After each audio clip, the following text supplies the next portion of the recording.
Muli sa bawat isa, tayo po'y muli sa umagang ito ay magpupuri at magbibigay pasasalamat po sa ating Diyos na buhay. Amen? Amen. Bago po ang Hallelujah. lahat, sabi po sa Psalms 34 verse 1, I will bless the Lord at all times. His praise shall continually be in my mouth. Amen? Sabi po doon, let's bless the Lord at all times. Ano man Hallelujah. pong sitwasyon natin, anumang season ang meron ka ngayon sa buhay mo, anumang pagsubok ang nararanasan mo, wala po tayo ibang gagawin kundi pasalamatan, bless the Lord at all times. Amen! Tapos sa umagang ito, let's praise Him! Let's Hallelujah. worship the Lord! Yes, Lord. We bless Your you, Lord. praise is We always worship in you, my mouth. Lord. Hallelujah, hallelujah, Lord. We glorify your name. Hallelujah, hallelujah. Glory, glory, glory. We worship you, Lord. Hallelujah.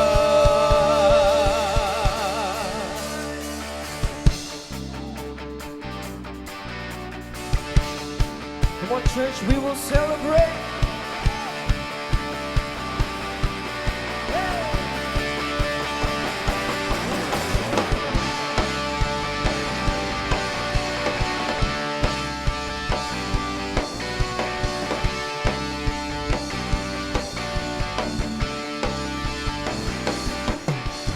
Come into your presence with singing. Come into your presence with praise. Into your gates with a thankful heart. We are going to celebrate. All of heaven is waiting. Power and sun is way. We will shout, shout hallelujah, lifting to you the mighty roar of praise. You deserve the highest praise. We can't get no more, but we give you our praise. That's what we came here for. We will give you our praise, Lord. Come into your presence with singing. Come into your presence with praise. Into your gates with a thankful heart. We are going to celebrate. All of heaven is waiting. Power is on its way. So we shout hallelujah, lifting to you, mighty roar of praise. You deserve the highest praise, but we can't get no more. Lord, we give you our praise. That's what we came here for. Lord, you deserve the highest praise, but we can't get no more. Lord, we give you our praise. That's what we came here for. Come into your presence and singing. Come into your presence with praise. Into your gates with a thankful heart. We are going to celebrate. All of heaven is waiting. Power is on its way. So we shout hallelujah, lifting to you a mighty roar of praise. You deserve the highest praise. We can't get no more. Lord, we give you our praise. That's what we came here for. You deserve the highest praise. You deserve the highest praise. We can't get no more. Lord, we give you our praise. That's what we came here for.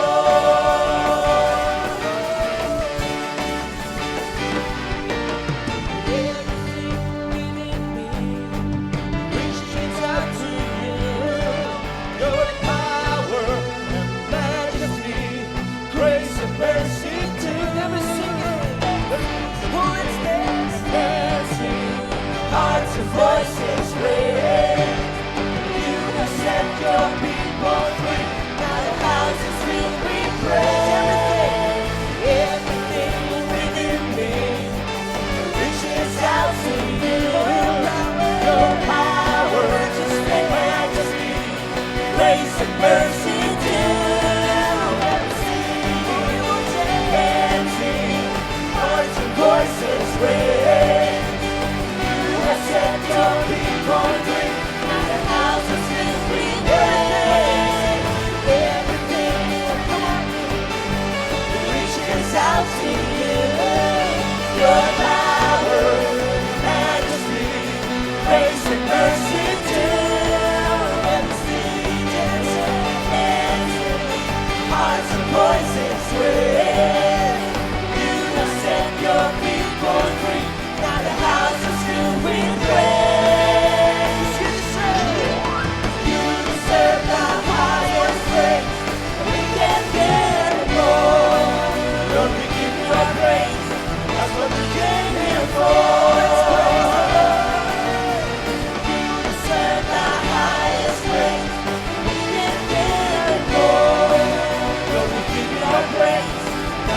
Once again, church, say you deserve the highest praise, Lord.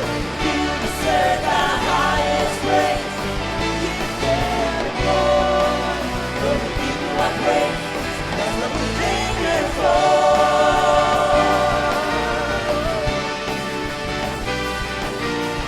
You deserve the highest praise. You deserve the highest praise. You deserve the highest praise. You deserve the highest praise. You deserve the highest praise. You deserve the highest praise. You deserve the highest praise. You deserve the highest praise. Yes, Lord. You deserve the praises. Oh, glory and honor.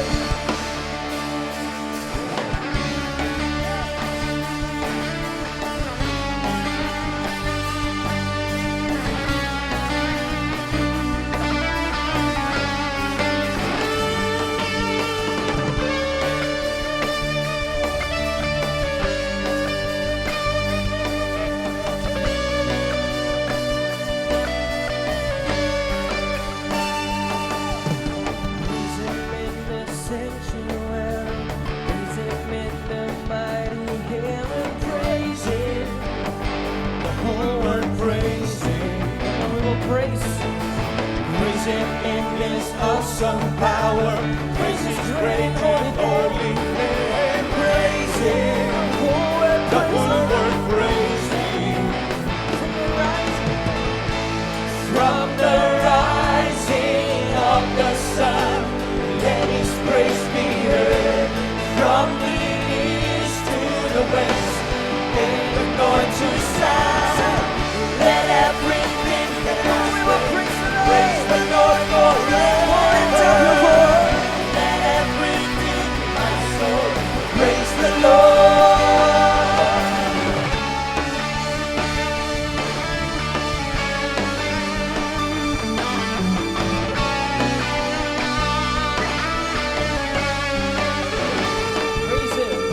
Praise Him in the sanctuary, praise Him in the mighty heavens, praise Him.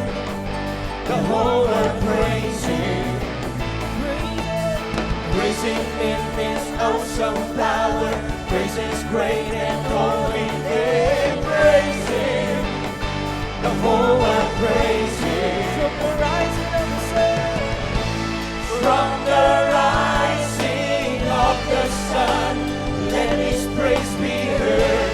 From the east to the west, and the north to south, let everything that has breath praise the Lord forever.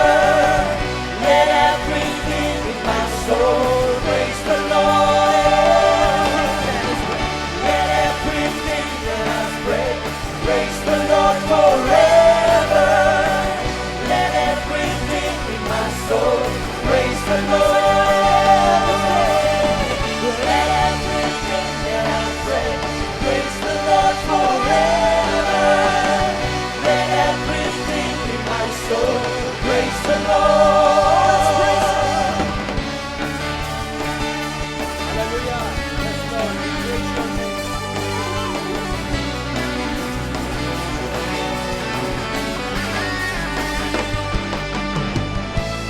From the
Wala yang tumakbo. Wala yang sumayaw para po sa ating Diyos. And we will sing, I am free.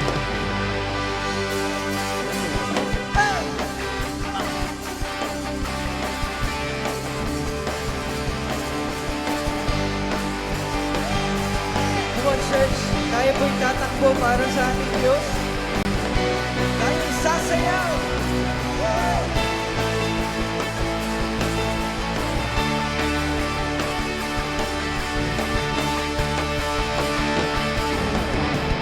Through you the blind will sing, through you the mute will sing, through you the dead will rise, through you all hearts will praise, through you the darkness flees, through you my heart feels I am free. Yes, we are free. I am free, but we will run for the Lord. Cause I am run free. Come on, that's right. I am free. So go your day. I am free. Oh, that's for the Lord. I am free today. I am free to live for you. I am free to live for you. I am free. Shout out free. I am free.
The sun sets free, is free indeed.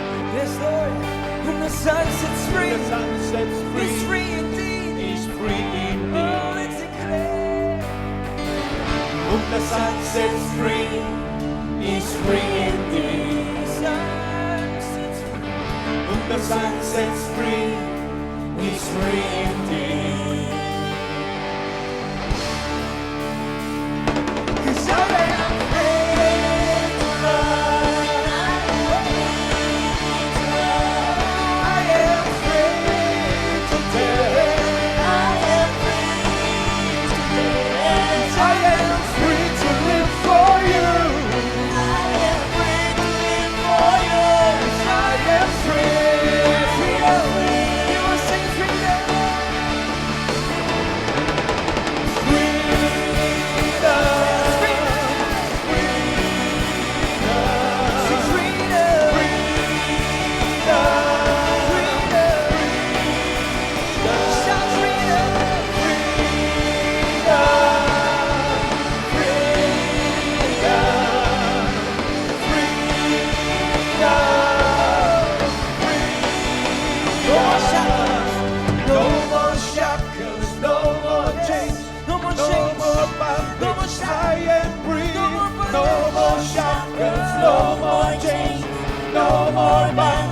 I am free. Chains of No the more enemy shackles, no more is chains. broken. No more bondage, I am free. No more shackles, no more chains. No more Come on, one more sing bondage, aloud. I am free. No more shackles, no more chains. No more bondage, I am We free. are free from No sickness and more disease. shackles, no more chains. No more bondage, I am free.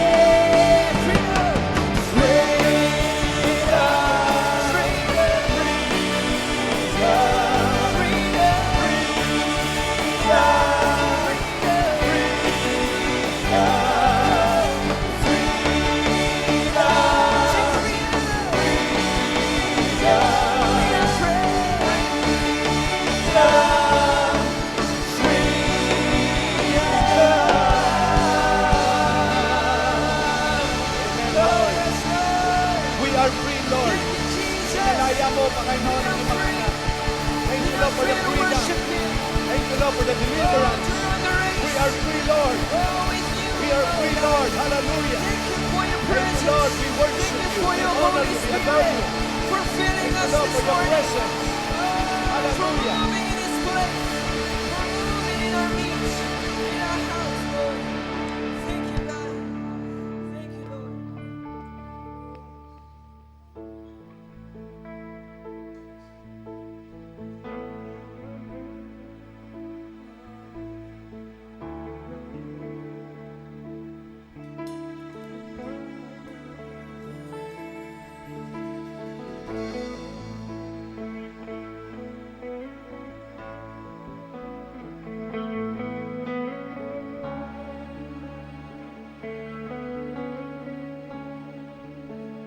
Yes, Lord.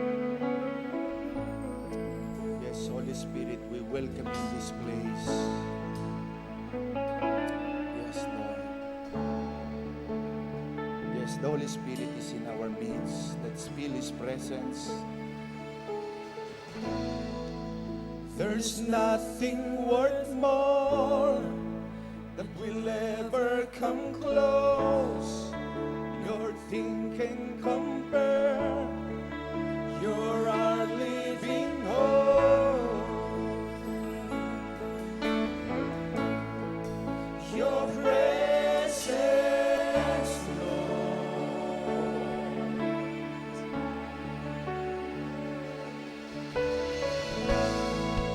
I've tasted and seen of your sweetest of love.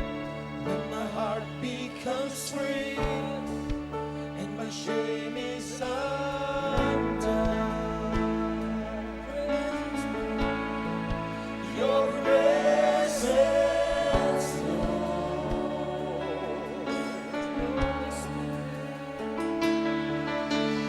Holy Spirit, you are welcome here. Come flood this place and fill the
want more of you, set a fire down in my soul that I can't contain, that I can't control. I want more of you, God.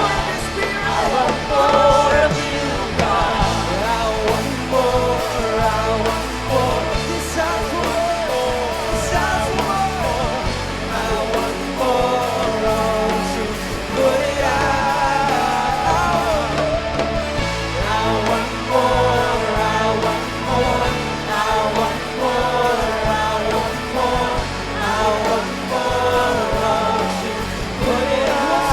I want more of you. I want more, I want more. I want more, I want more. I want more of you.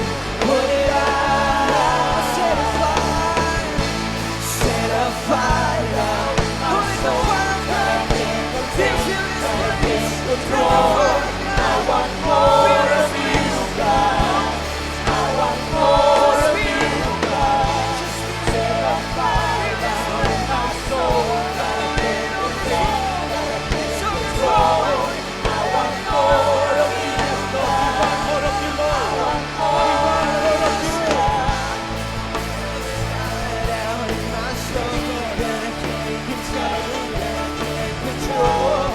I want more of you, God. I want more of you, God. I want more, I want more. I want more, I want more. Desire for more, Mr. Jesus. Put it out. Holy Spirit. I want more, I want more. I want more, I want more. Won't you put it out?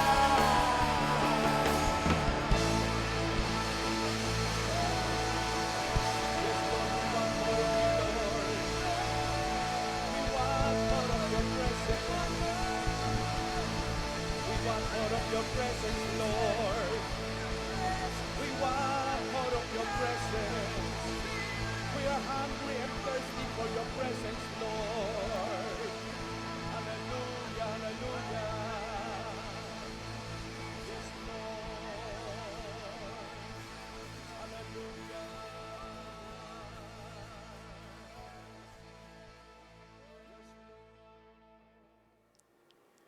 Hallelujah. Yes, Lord. Let your fire be upon us today, O God. We want more of you. Praise God. Purihin ng Diyos, tunay nga na sa umaga pong ito, nais po natin na, sabi nga po, ang kapangyarihan ng Diyos ang kumilos sa buhay ng bawat isa at higit sa lahat, sabi nga, we want more of you, Lord. Hayaan natin na tunay na mapuspos tayo ng ating Panginoon, no, ng kanyang kadakilaan. At praise God sapagkat sa umaga pong ito, tunay nga na ito po'y araw na ginawa ng Diyos upang patuloy natin siyang mapapurihan at madakila. At bago po tayo mag-umpisa, tayo po ay manalangin dahil apart from Him, we can do nothing. Kaya yumuko po tayong lahat at pumikit. Ama namin Diyos, sa pangalan ng aming Panginoong Yesus, maraming salamat. For this is the day that you have made. We will rejoice and be glad in it, O God. Lord, we want more of you today, O God. Hayaan niyo po, Diyos, na patuloy, Panginoon, na ang iyong presensya ay aming maranasan. Maging ang mga nasa tahanan, Panginoon. Salamat. For you are a God of, Lord, hallelujah, that is not limited by distance nor space, O God. You are a powerful God. You are omnipotent God, O Lord. Hallelujah. Hallelujah. At sa umaga pong ito, hayaan niyo po na ang aming pong tatalakayin, Panginoon, pag-aaralan ay tunay maging aral, Panginoon, at makita ang kadakilaan niyo, Diyos. Hallelujah. Salamat, Panginoon. Patuloy po ako nagpapakumbaba sa inyong harapan. Inaamin na kung wala ka, wala po akong magagawa. Holy Spirit, be our teacher today. Thank you, Lord. We praise you, we bless you, and adore you. In Jesus' name, amen. Amen. Praise God. Purihin po ang Diyos. At ngayon po ay Marso 21, no? Napakabilis po talaga ng panahon. March 21 na, third Sunday ng Marso. At praise God sapagkat ito pong buwan ng Marso ay Month of Women, no? Naroon po na naideklara that March is Women's Month. Praise God. At isa pong, sabi nga ay kagalakan na nabigyan ng pansin ang mga kababaihan at nabigyan ng, sabi nga po ay special month. Amen. Praise the Lord. Ang mga kababaihan. Kaya sa umaga pong ito, ang aking pong i-share sa inyo ay ang mga kababaihan na nakatala sa banal na kasulatan. No po? At hayaan po natin na sa pamagitan ng kanilang mga buhay, naroon po na sabi nga po ay makita rin natin ang ating mga sarili. Dahil ang mga kababaihan pong ito ay from generation to generation ay sabi nga po, nakikita o naaalala habang nababasa ang salita ng Diyos. At nais po rin ng ating Panginoon kung paano po sila from generation to generation ay naaalala, no? Sa mga bagay na kanilang ginawa habang sila po ay nabubuhay, ay gayon din po ang naroon na nais ng Diyos na sa ating lahat, especially sa mga kababaihan, ay maranasan natin, no, na magkaroon tayo ng legacy. Magkaroon tayo ng, sabi nga po, mga bagay na kung saan maiiwan natin na hindi malilimutan. Praise the Lord. Kaya meron po akong 12 kababaihan na natuklasan dito po sa banal na kasulatan. At sila po ay ating isa-isahin. Ano po? At titingnan po natin yung kanilang mga naging katangian na bakit sila naroon po na naging bahagi ng banal na kasulatan. Praise God. Handa na po ba tayo? Amen. Praise the Lord. At sa oras na ito, ang una po na babae ng banal na kasulatan na ating pong titignan ay si Sarah. No? Si Sarah po. Ang sabi nga po ay, naroon po na, sabi nga ay, hayaan natin na tayo ay maging katulad ni Sarah. Bakit? Dahil, ang sabi po, be a Sarah because age doesn't matter. Trust and believe that all things are possible in God's perfect time and season. Amen. Praise the Lord.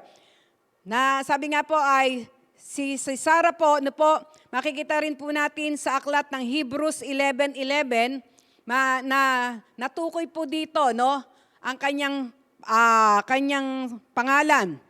Dahil nakita po yung kakaibang pananampalataya. Na sabi nga, through faith also Sarah herself received strength to conceive seed and was delivered of a child when she was past age, because she judged him faithful who had promised. Amen. No? Na si Sarah po, no, siya po yung asawa ni Abraham na kung saan ay matanda na po sila, no? Sila po, si Abraham po ay pinangakuan ng Diyos na siya ay magiging ama ng lahi, no? Ang kanyang magiging lahi ay kasindami ng buhangin sa tabi ng dagat at kasindami ng bituin sa kalangitan. Pero alam niyo po ba, dumating po sa punto na sila po ay umabot na ng old age, no? Na kung saan ay si Abraham po ay 100 years old at si Sarah ay 75 years old. Pero nung po sinabi yon, alam niyo po ba, si Sarah po ay natawa siya, no? Bakit siya natawa? Kasi nga matanda na siya. Pero dahil doon, naroon po na kinausap siya ng anghel, sinabi sa kanya na bakit ka nagtatawa? Nung una ay nag-deny pa siya, pero ang sabi nga nung anghel sa kanya, sa 1 taon na pagbabalik ko, ilalabas mo na ang sanggol na ipinangako. At naroon po na dahil doon, ang sabi nga po dito, nagkaroon siya ng pananampalataya, no? Na tinanggap na niya na ang sabi nga po ay walang imposible sa ating Panginoon. No? Walang imposible sa ating Panginoon. Kaya ang sabi nga po, be a Sarah na sabi nga, age doesn't matter. No? Ang kailangan lang ay talagang trust and believe, no? Sabi nga po dito, that all things are possible in God's perfect time and season, no? Kaya, alam niyo po ba sa ating Panginoon, wala pong bata o matanda, no? Sa kanyang harapan, ang tinitignan po niya ay ang puso na naroon yung pananampalataya. Kaya po, ang nais ng ating Panginoon, katulad ni Sarah, lalo na sa mga kababaihan, no, na naroon po na sabi nga kahit na anong edad natin, no po, tayo po ay kayang gamitin ng ating Panginoon. Huwag po tayong mag-alinlangan. Kung si Sarah nga po ay may edad na, no, ginamit siya para maipanganak niya si Isaac na siyang pagmumula ng lahi no po, ni Abraham, ay gayon din po ang bawat isa sa atin. No po, na sabi nga kahit tayo po ay may edad, no po, hindi yan tinitignan ng Panginoon. Ang tinitignan niya yung pananampalataya natin. Kaya ang nais ng ating Panginoon, katulad ni Sarah, magkaroon ng tunay tayong pananampalataya na sa ating Panginoon ay walang imposible. No po? At ang sabi nga in God's perfect time at sa kanyang perfect season, makikita po natin na sabi nga po ay ang imposible ay nagiging posible. Praise God. Ang pangalawa ay si Rebecca, no? Si Rebecca naman po, kung titingnan natin, ang sabi nga po ay be like Rebecca.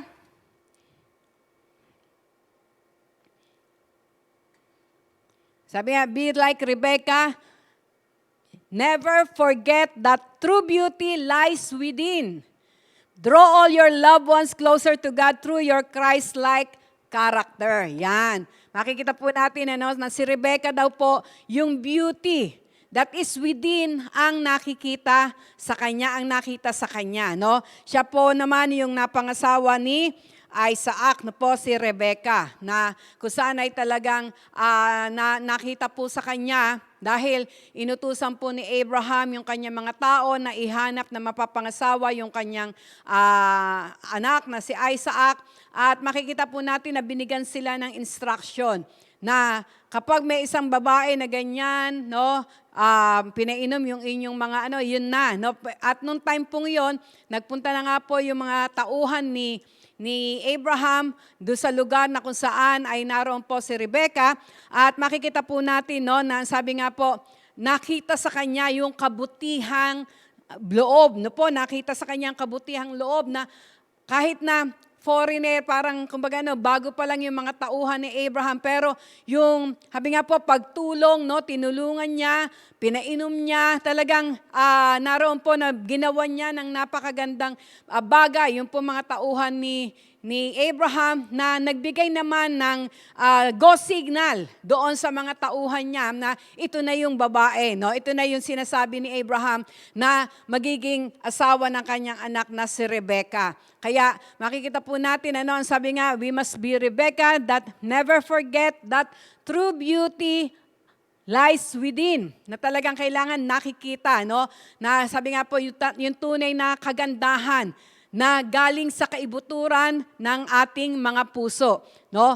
Ngayon po kasi, naroon na sabi nga, dahil lalo na yung mga hindi pa talaga lubos na nakakilala sa ating Panginoon, yung kagandahan ng kanilang naroon na sabi po ay inaayos ay yung mga panlabas lamang, no? Kaya maraming babae na kung ano-ano yung mga pinagagawa sa mukha, sa kanilang balat, sa kanilang buhok, no? Yung buhok nila na kulay itim, pinapuputi, at yung kanilang mga mukha, kung ano-ano yung ginagawa dahil gusto nila maging maganda ang kanilang panlabas. Pero tandaan po natin, mga kababaihan, higit sa lahat, po yung pong mga kababaihan na mayroong takot sa Diyos, mga kababaihan na anak ng Diyos, ang nais po ng Diyos na kagandahan na makita sa atin ay yung galing sa kaibuturan ng ating mga puso. At ang sabi nga po, we must draw all our loved ones closer to God through our Christ-like character. Sabi nga po, yung tunay na character na galing sa ating Panginoon, tanging yun lamang ang makakapag-draw, no? Sabi nga ay makakapag-inganyo sa ating mga mahal sa buhay para sila rin ay lumapit sa ating Panginoon. No po? Sabi nga po, kaya yung minsan po yung iba, halos yung ibang mga nanay, halos, ang sabi dito, halos mag-preach na nga sa kanilang mga anak. Sinasabi yung mga salita ng Diyos, pero nakakalungkot, wala yung beauty within. Wala yung kagandahang loob, yung Christ-like character. Kaya ano pong nangyayari? Hindi mailapit ang mga anak sa ating Panginoon. Bakit? Lalong-lalo na po ang mga unbeliever, yung hindi pa talaga nakakakilala sa ating Panginoon. Tayo ang tinitignan, no? Yung character natin. Yung character natin, baka po hanggang ngayon, no? Paalala, yung mga kababaihan, baka sa church, busy, no? At naroon na, sabi nga ay maraming leadership na ginagampanan. Pagdating naman sa bahay, naku po, naririnig sa kanya yung mga hindi magagandang salita, no? Kaya, sabi nga, we must be like Rebecca, na yung beauty within ang naroon na ipinakita niya, no? Kaya ganun din po sa bawat isa sa atin. Ang pangatlo ay si Rahab, no? Si Rahab. Ano pong sabi dito? Be a Rahab. Whatever the conditions or circumstances, believe in the power of God's word. Give your best to Him and He will remember you and your household. Ano po? Si Rahab po, din po sa Genesis 24 verses 1 to 27, siya po ay isa doon sa, sabi nga po, kababaihan na nakatira doon po sa lupang pangako na sinabi ng Diyos. At meron po mga nagtiktik noon, no? Na kung saan ay yung mga kasama ni Joshua noon, ang sabi sa kanila ay naroon na hindi nila pwede itong sabi nga, ma-conquer kasi maraming mga malalaking tao doon. Pero si Joshua po talagang nanindigan sila at naroon po na kinonquer nila, no? At alam niyo po ba, si Rahab ay ginamit po ng Diyos, no? Tingnan natin dito sa Hebrews 11:31. Ang sabi dito, by faith the harlot Rahab perished not with them that believed not, when she had received the spies with peace, no? Yun daw po mga spies ng ating Panginoon, ng sundalo ng Diyos, nung nagpunta po sa lugar na yon para, sabi nga po, manmanan, yung lugar na yon ay pinangako ng Diyos na nalaman ng mga sundalo. At alam niyo po ba, ang ginawa po ni Rahab, naroon po na itinago niya sila para hindi sila mapatay ng mga sundalo nila, no? Kung titingnan natin, hindi niya kalahi, pero kinupkup niya, itinago niya, no? Pinaano nga niya doon sa ibabaw ng kanilang kisame. At nung umalis na yung mga sundalo, no, ay naroon, tsaka niya pinaalis. Pero nagkaroon sila ng, meron siya naging pakiusap na sa sandali na salakayin na nila, no, yung lugar nila, na hanggat maaari ay spare nyo kami, no, spare mo yung aking pamilya. At binigyan naman siya ng assurance na ang sabi nga, maglagay ka lang ng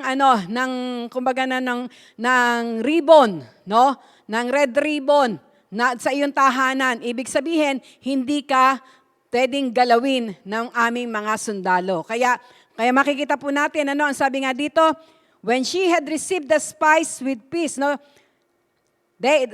by faith, the harlot Rahab perished not with them that believed not, when she had received the spies with peace, no? Dahil daw po doon sa pagkakalinga niya doon sa mga espiya, no po, nakikita po natin na na-spare sila nung sinalakay na yung kanilang lugar. No po? At ang isang paraan para ma-recognize ng mga sundalo ng Diyos na hindi dapat na, sabi nga po ay patayin ang pamilya ni Rahab, nagsabit siya ng ribbon, no? At alam niyo po ba, gayon din po sa kasalukuyan, no? At ang ribbon naman na nais ng ating Diyos na lagi nating isabit sa ating mga tahanan, lalo na po mga kababaihan, ito po ang ating gawin. Lagi nating ipabalot ng dugo ng ating Panginoong Hesus, no? Yung kapangyarihan ng dugo ng ating Panginoong Hesus, ang ating pong sambahayan, no? Ang ating sambahayan. Dahil katulad po doon sa aklat ng Exodus, na kung saan ay naroon po na ang spirit of death ay papatayin na, no? Papatayin yung mga firstborn, no, ng mga Egyptians. Alam niyo po ba yung mga sabi nga Israelites ay hindi napatay, hindi dahil nalampasan nila dahil doon sa powerful blood na yon na inilagay, no? Noon po dugo pa ng hayop, no? Kaya sila ay nalampasan. No? Kay Rahab naman, yung ribbon. Pero sa atin po, lalo na po ang mga kananayan ang kailangan na laging gumagawa nito para yung divine protection ng ating Panginoon ay ating pong maranasan. Magpabalot po tayo lagi ng makapangyarihang dugo ng ating Panginoong Hesus. No? Maging katulad tayo ni Rahab. Praise the Lord. At ang pangatlo,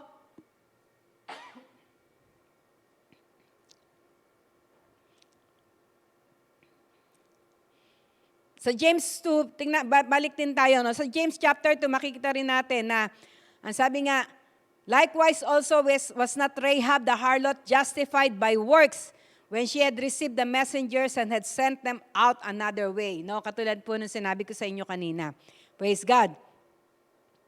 Pangatlo na nga ba tayo? Ay, pang-apat. Una, si Sarah, si Rebecca, si Rahab.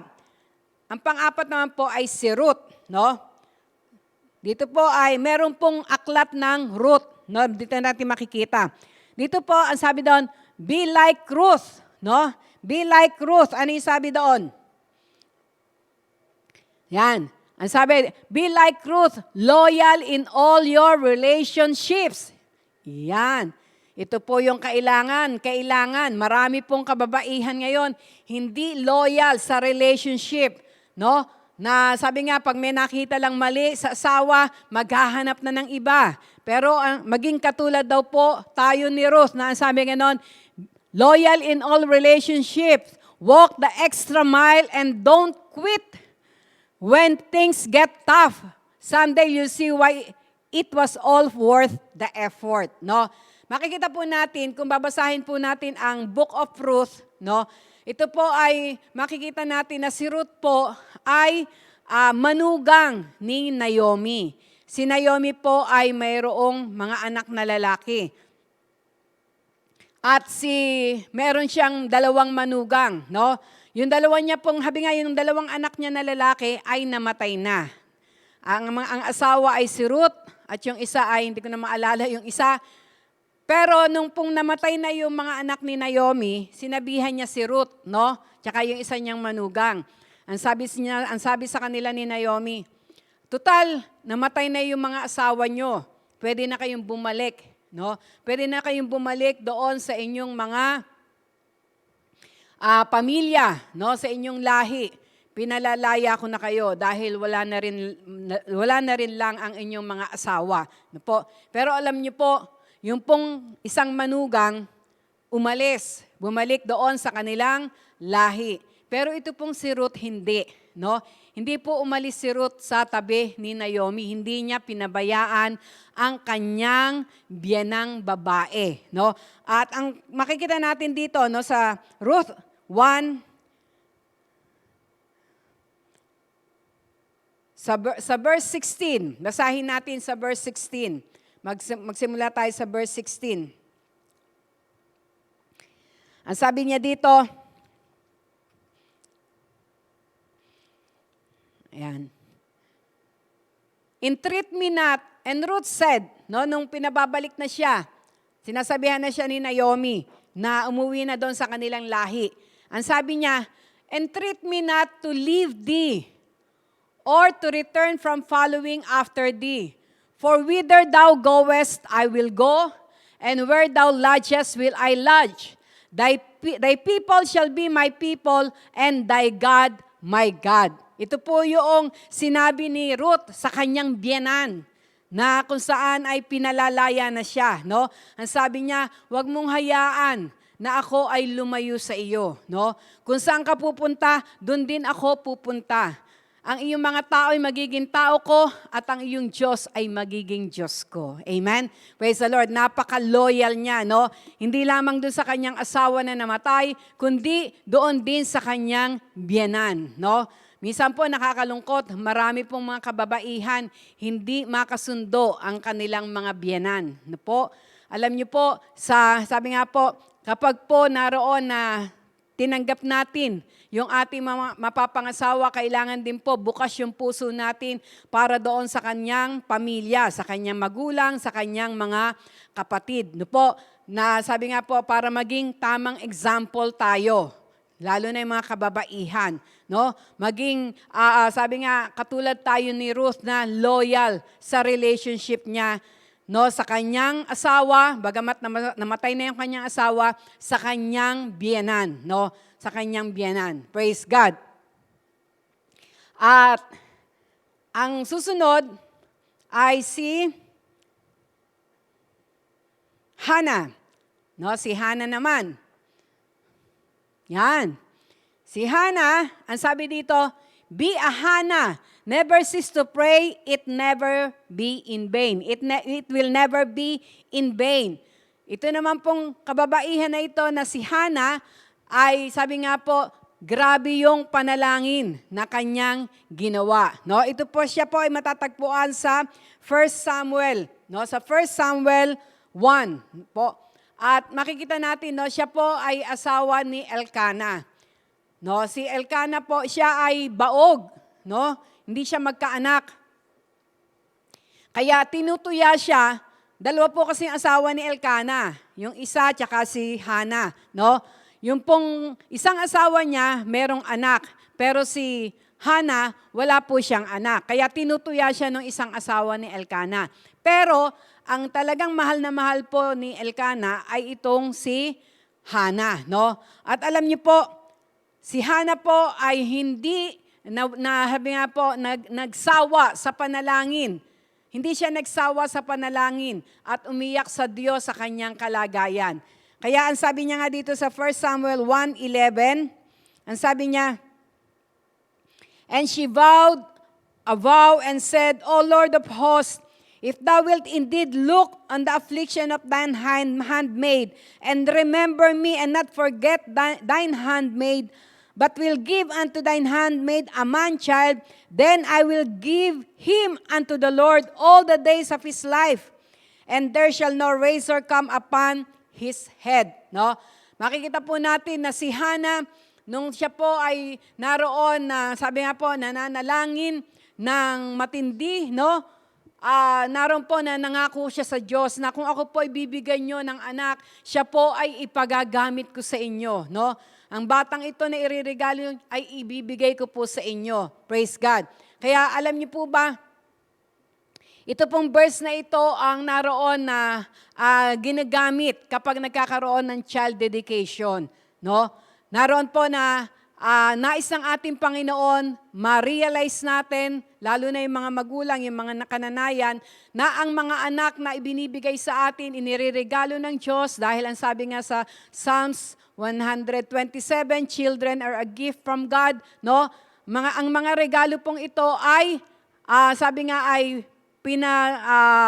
pinagkakatiwala lang sa atin. At ang tunay na may-ari nito ay ang ating Diyos. Kaya, dito po makikita natin si Hannah na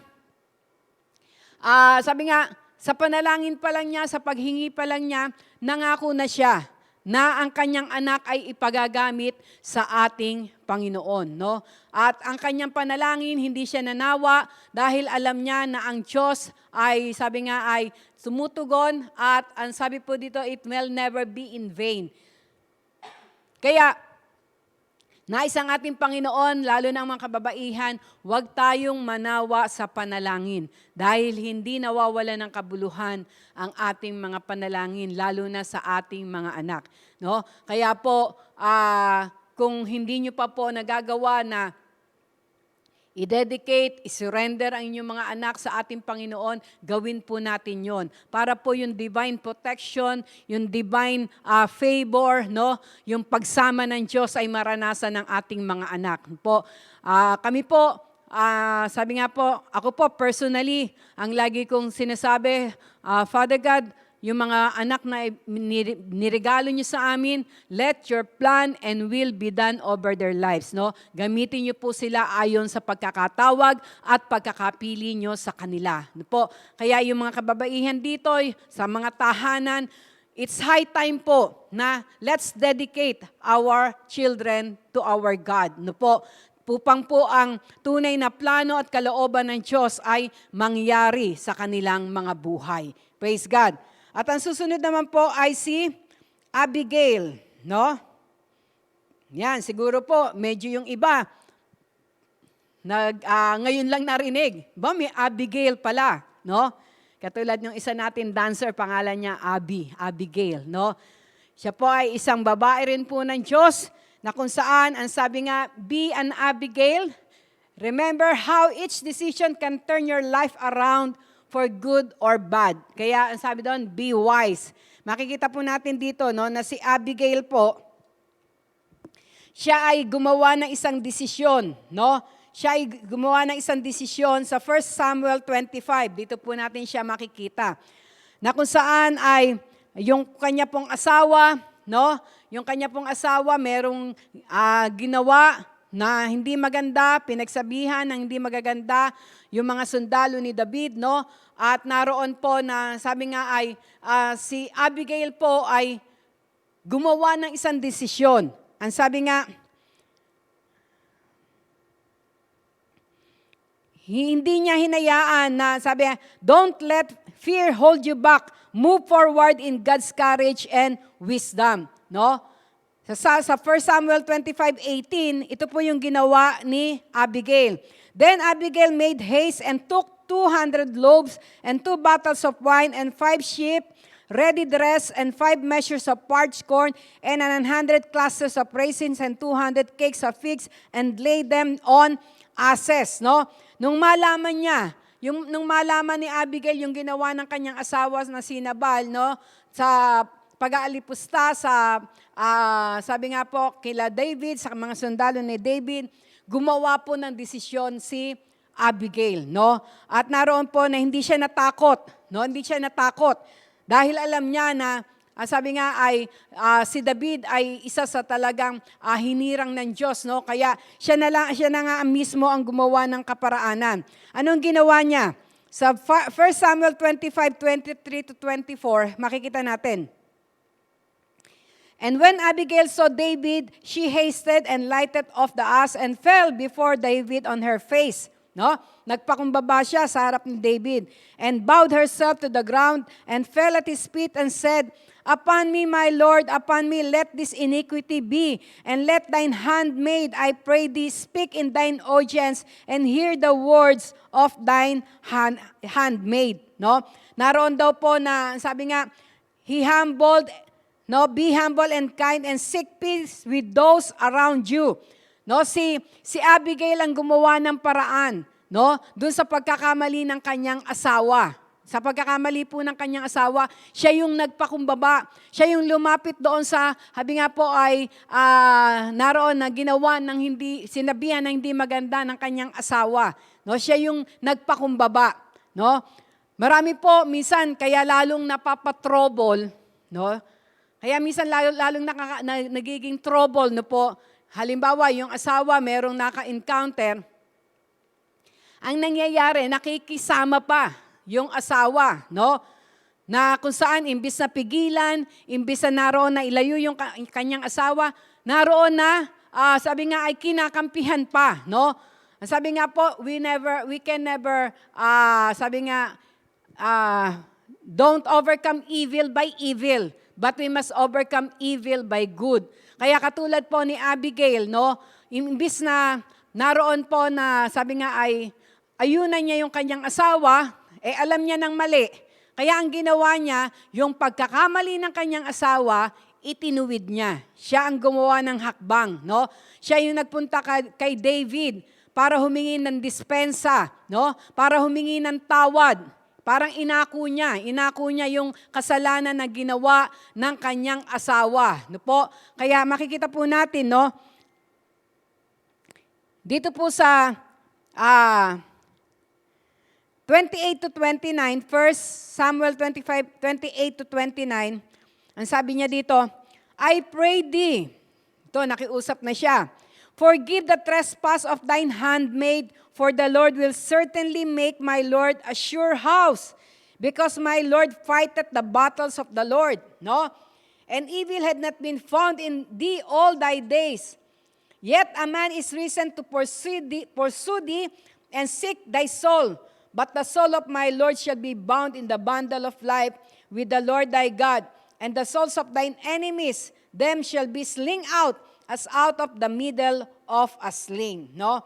Naroon daw na sabi niya ay siya yung talagang humingi ng tawad. No? Siya po yung nagpakumbaba.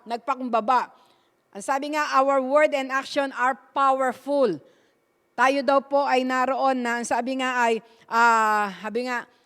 kailangan makitaan ng tunay na tamang aksyon sa mga pangyayari, no? Hindi lamang po sa asawa, minsan sa mga anak, no? Dito, maraming mga nanay ang nagfe-fail, no? Na imbis na makita yung liwanag na nanggagaling sa ating Panginoon, minsan nakukutya pa. Bakit? Sapagkat kapag ang kanyang anak ay nakipag-away, minsan nakikipag-away din, no? Na dapat po hindi. No, dapat po hindi na ipaalala sa mga nanay, sa mga anak, lalo na yung maliliit, na siyempre may kakulitan, minsan pag may kalaro, nakikipag-away, no? Huwag na po tayong makisali dun sa away bata, no? Tayo po yung naroon na maging daan para, sabi nga ay, makita nung anak natin na tayo yung nagpapakumbaba. Na kahit na halimbawa sabihin na parang, yung anak natin ay nadihado, no? Tayo pa rin yung gumawa ng paraan, magpakumbaba doon sa nanay nanay noong naroon na nung bata na nakaaway ng anak mo, no po? Kaya sabi nga, be an Abigail. Matuto tayo na sa bawat pagkakataon ay tayo yung makitaan ng tamang aksyon. At ang aksyon na ito ay pagpapakumbaba, no po? Pagpapakumbaba. At makikita po natin kapag ganun, mawiwin po natin sila. No? Alam niyo po, bilang patotoo po, no, meron pong isang, nung pong kami ay nandoon sa Mindoro, meron po doong isang tatay na kung saan ay ayaw na pong umattend. No? Halos ilang beses sila naroon na fina-follow up, ayaw pa rin. Pero minsan po, bigla ko pong nalaman na ako pala ang dahilan. Ako pala ang dahilan bakit ayaw nang umattend, no? Kaya ako po ay naroon na guilty at nag-pray po ako sa Lord, tulungan niyo po ako, no? Kasi hindi ko alam bakit ano yung nagawa ko. Alam niyo po ba, talagang buong pagpapakumbaba po, nagpunta po ako dun sa kanilang bahay at naroon na sinabi ko ito, nanghingi ako ng tawad, ano man yung aking nagawa, no po. At alam niyo, yung asawang babae, medyo hiyang-hiya siya, no? Hiyang-hiya siya. Na sabi niya, naku, pastora, wala yun. Habing ganon, maramdamin lang masyado yan. Sabi ko, pero hindi, kailangan malaman ko kung ano yun. Kasi minsan, hindi naman natin nakikita rin yung mga action natin. Merong, kumbaga, ay kailangan malaman din, ano? At nalaman ko po na may pagkakataon pala na nung ako ay nagturo, nung ako po ay nagturo at naroon po na nag-invite ako ng mga magpapapray sa harapan, yung po pala kanyang asawa ay lumapit sa harapan. No po? At nung pagkakataon na iyon, kasama ko po yung mga ibang leaders na nag-pray doon sa mga lumapit sa harapan. Ito pong tatay na ito, sa kanya palang puso, expected niya ipagpe-pray ko siya. Pero unknowingly, hindi ko po alam na naroon po na ako po ay bumalik na dito sa pulpito. Dahil ang hinayaan ko mag-pray sa kanya, yung isang leader. At magmula po noon, yun ang naging dahilan. No? At kaya nung malaman ko po yun, humingi po ako ng tawad. No? At nung time na yun ay pinag-pray ko siya. At praise the Lord, ngayon po talagang ang sigla-sigla na nila, pati yung mga manugang niya, yung mga anak niya, no, ay masigla na ngayon na nagpupuri sa ating Panginoon. Amen? Kaya ang sabi nga, be an Abigail. Hayaan natin na makuha natin, no, yung example na ipinakita ni Abigail na nagkamali yung kanyang asawa, siya ang gumawa ng paraan. Siya yung nagpakumbaba, no po? Siya yung nagpakumbaba at naroon na humingi ng tawad kila David, no? Kaya makikita po natin na ang sabi nga ay dahil doon sa kanyang ginawa, siya ay naroon na pinagpala, no? Pinagpala ni David.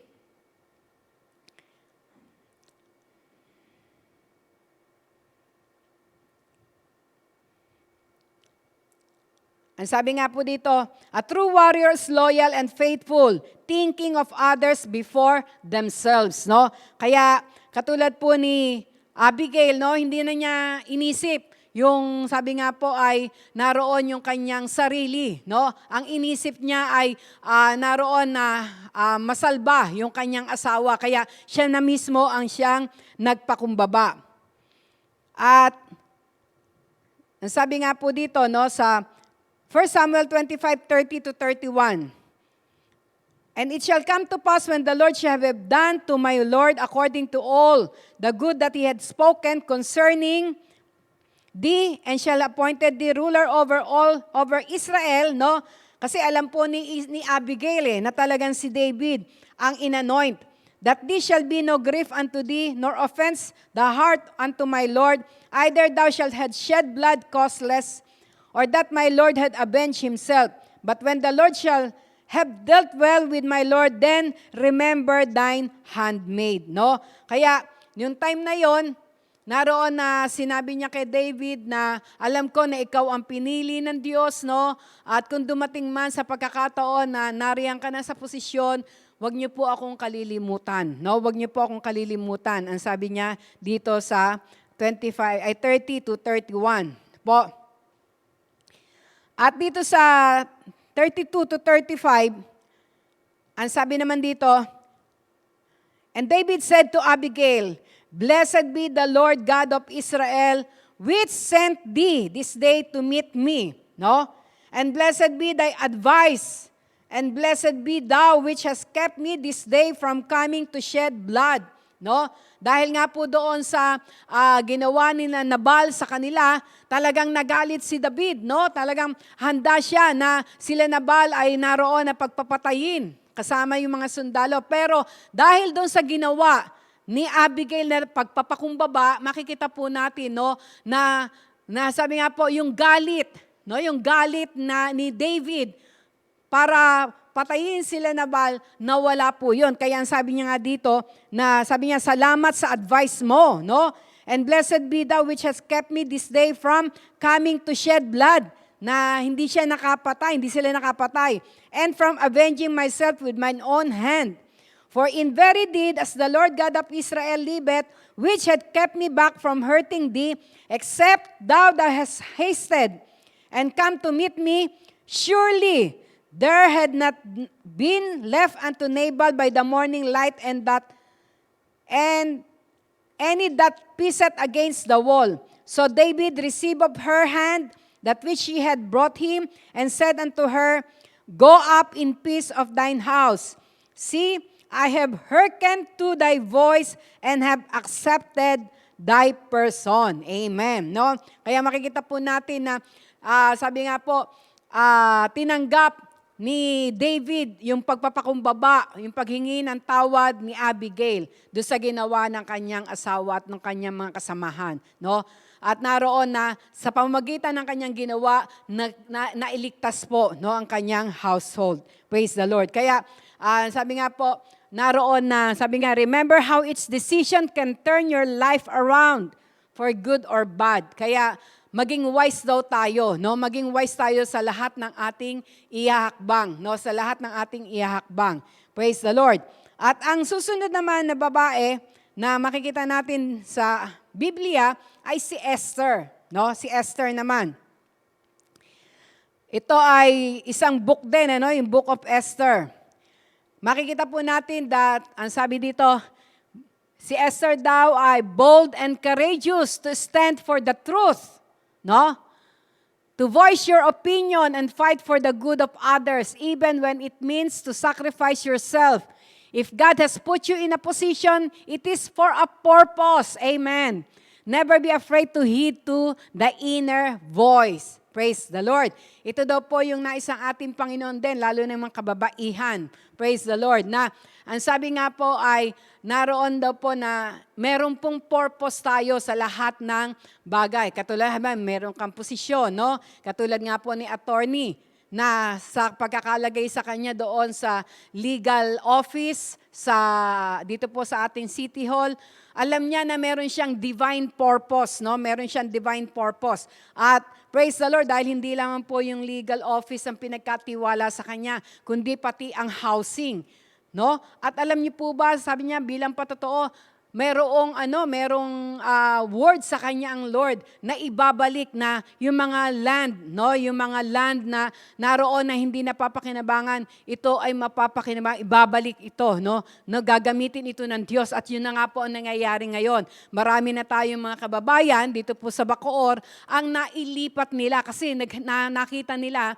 no, sa pamagitan po ni attorney, yung mga lupa na nakatiwangwang lang. Kaya ito po, no, sa tulong po lalo na ng ating mayora na naririnig din po, no, naroon na may takot sa ating Panginoon, na habi nga po ay nagkaisa po sila na yung po mga kababayan natin na mga nakatira lang sa mga tabing dagat, no po, naroon sa mga lugar na kung saan dikit-dikit, kaya pag nagkasunog, lahatan, nakakaawa po. Pero praise God, marami na po silang na-relocate. Amen? No, nakita nila ang kanilang divine purpose. Katulad po ni Esther. Si Esther po, siya po ay pamangkin ni Mordecai, no?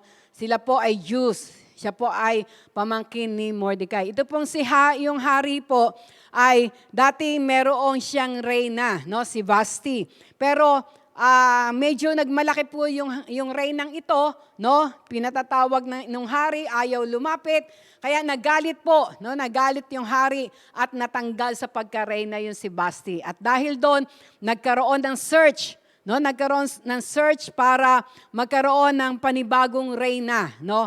At dahil po dito, si Mordecai po, siya yung mentor ni Esther. Pamangkin niya kasi si Esther. Talagang maraming itinuturo si Mordecai, no po, ng mga katotohanan. Una, galing sa Diyos sa kanyang pamangkin na si Esther. At dumating po sa punto na naging isa si Esther sa naging candidate para maging mapili na maging queen, no? At praise God, sabi nga po, for God's divine purpose, nangyari po na siya ay napili, no? Kaya po, mula doon sa kanilang maliit na tahanan, nalipat po si Esther doon sa palasyo. Pero si Mordecai po, hindi niya naroon na, habi nga po, pinabayaan ang kanyang pamangkin kahit nasa palasyo na yon. Lagi siya nandoon sa may gate, no? Nandoon sa may gate ng palasyo. Kaya habang naroon sa gate ng palasyo, si Mordecai, meron pong isang sundalo na kung saan ay na parang naiinis sa kanya, no? Kasi lagi niyang nakikita. Alam niyang Jew, no? Alam niyang Jew si Mordecai. Kaya itong lalaking ito, no, nakalimutan ko yung pangalan, ay nagplano siya. Gumawa siya ng sabi nga ay anong tawag dito? Ng maling balita na pinadala niya, sinabi niya sa hari tungkol sa mga Jews, no? Na dahil doon nagkaroon ng desisyon na kailangan i-eradicate o patayin ang mga Jews, no? At dahil dito, alam niyo po ba na narinig ito ni Mordecai, no? Narinig ito ni Mordecai. Kaya po nung marinig ito ni Mordecai, sinabihan niya kaagad si Esther. Ang sabi niya, Queen Esther, nanganganib ang lahi natin, no? Dahil si Haman ay nagkaroon ng plano na ang ating lahi ay naroon na i-wash out, no? Kaya gumawa ka ng kaparaanan. Kunin mo ang ng hari po. Sabihin mo. At dahil doon, ang sabi ni Esther, Tiyo, paano kaya yun? Hindi pa ako pinatatawag ng hari. Kasi doon po sa kanilang panahon noon, hindi pwedeng basta lumapit ang reyna sa hari. Kailangan lang na bago punta ang reyna doon sa lugar ng hari, kailangan siya ay pinatawag. At ang kanyang scepter ay naroon na, sabi nga po, ibinibigay sa kanya. Ano po?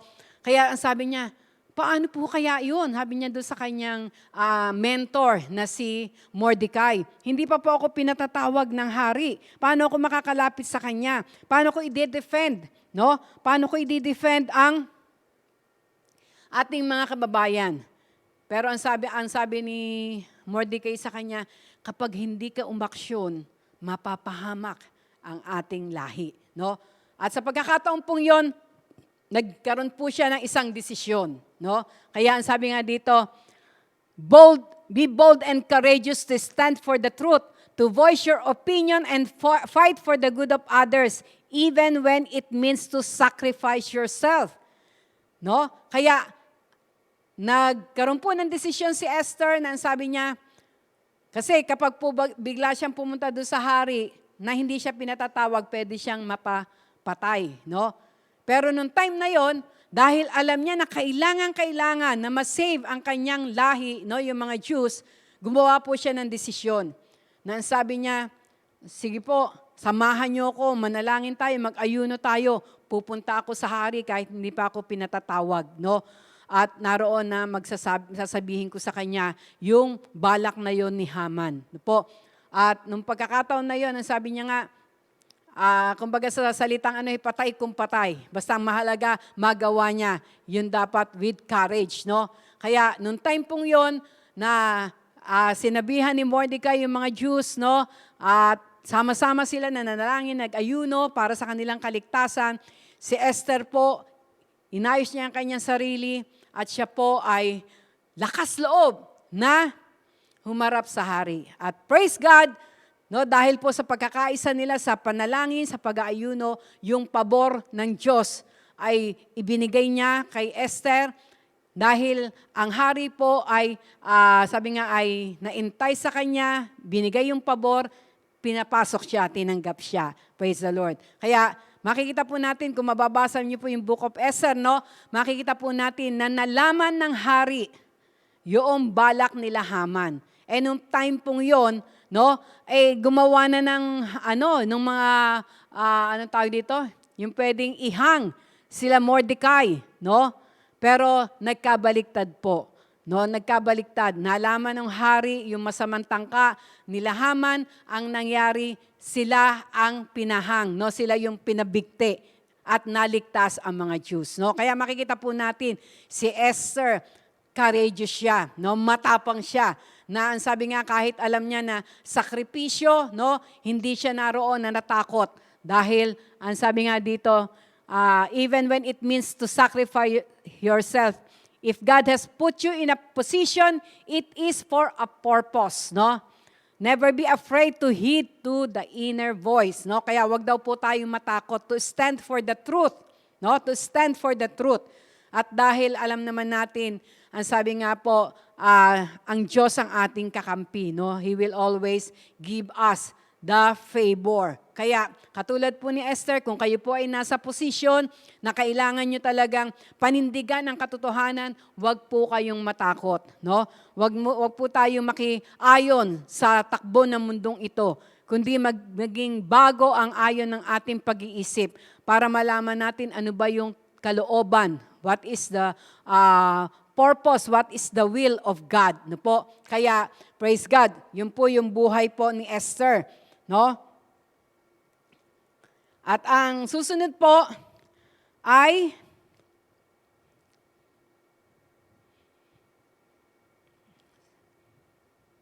ayan, si Mary and Elizabeth. Dito na po tayo sa yung pong nauna ay sa Old Testament sila. Ngayon po ay sila, dito na po tayo sa New Testament. No? Umpisa natin kay Mary. Si Mary daw po ay humble and submissive. You don't have to be great for God to use you. You just need to obey. No? Alam natin lahat ang sabi nga ay story about Mary na siya ay girlfriend ni Joseph, no? At makikita natin na may plano na silang magpakasal, no? Meron pong isang anghel na nagpakita sa kanya na sinabihan siya na siya ay magdadalang tao. At yon ay hindi dahil gawa ng laman o ng ibang lalaki, kundi ayon sa kapangyarihan ng Santong Espiritu. No? At sa pagkakataon pong yon, si Mary po ay hindi nag-resist. No? Siya ay naroon na buong puso nagpakumbaba na tinanggap. No po, sabi niya, tinanggap yung naroon po na, sabi nga po, yung plano ng Diyos sa kanyang buhay. Kahit alam niya, no, kahit alam niya na pwedeng maging dahilan ito para siya ay iwanan at itakwil ni Joseph, no? Pero nung pagkakataon pong yon, si Mary po ay buong pagpapakumbaba na, ang sabi nga po, tinanggap ang hamon na iyon na yung pong sinabi sa kanya ng anghel na siya ay magkukonceive, no, ng isang bata na kung saan through the power of the Holy Spirit. At nung pagkakataon pong yon, nung malaman din naman ito ng kanyang boyfriend na si Joseph, no, nung una po, sabi niya, naku, bakit ganun? Parang may mauuna pa sa akin o meron pang nauna sa akin, no?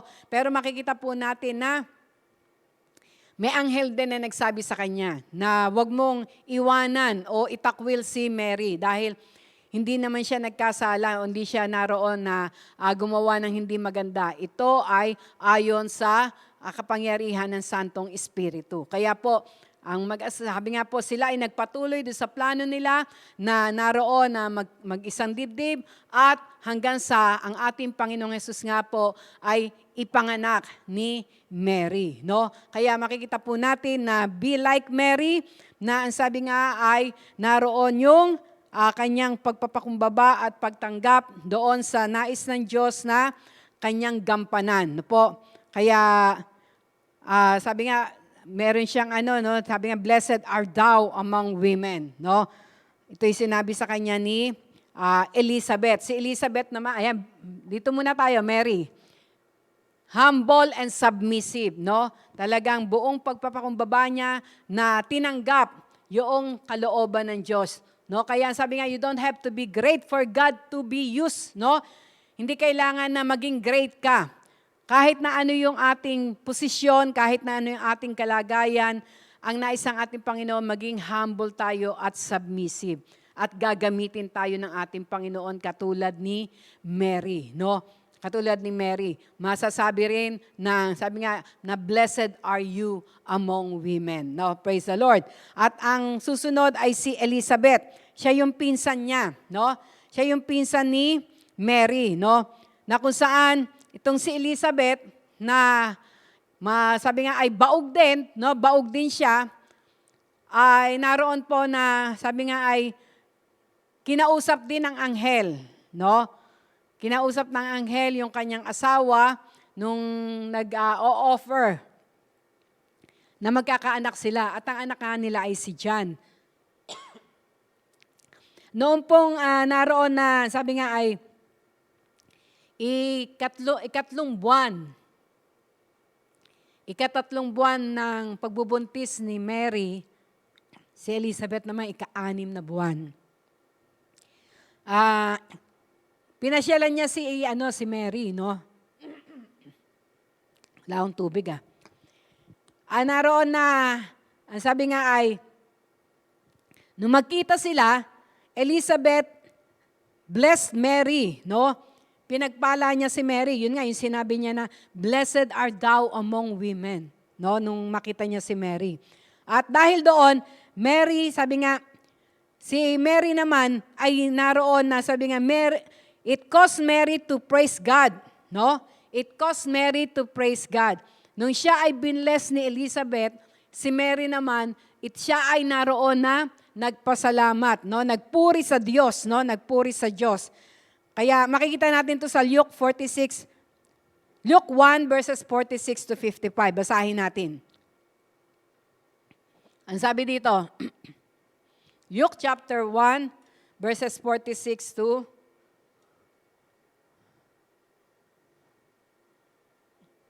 55. Ang sabi niya, And Mary said, "My soul do magnify the Lord." No? Naroon na nung sinabi sa kanya ni Elizabeth, "Blessed art thou among women." Talagang nagtalo na, no? Naggalawan yung kanilang mga anak na nasa sinapupunan, no po?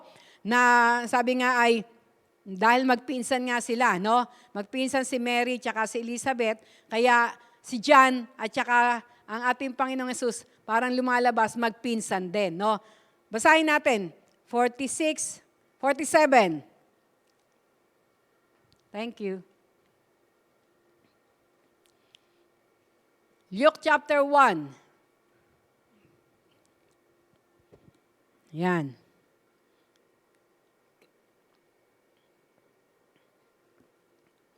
"And my spirit had rejoiced in God, my Savior." No, in-acknowledge ka agad ng ating ni Mary yung pagiging Savior ng Diyos, no, sa kanyang buhay. 48. "For he had regarded the low estate of his handmaid." No, dahil daw naroon na siya ay napuna, no, bagamat siya ay napakaliit lamang. "For behold, from henceforth, all generations shall call me blessed." No, siya mismo nagsabi na from generation to generation, tatawagin siyang blessed. Kaya lang, minsan nakakalungkot, nafo-focus na sa kanya, kaya nga ang tawag sa kanya, Blessed Mary. No? Blessed Mary.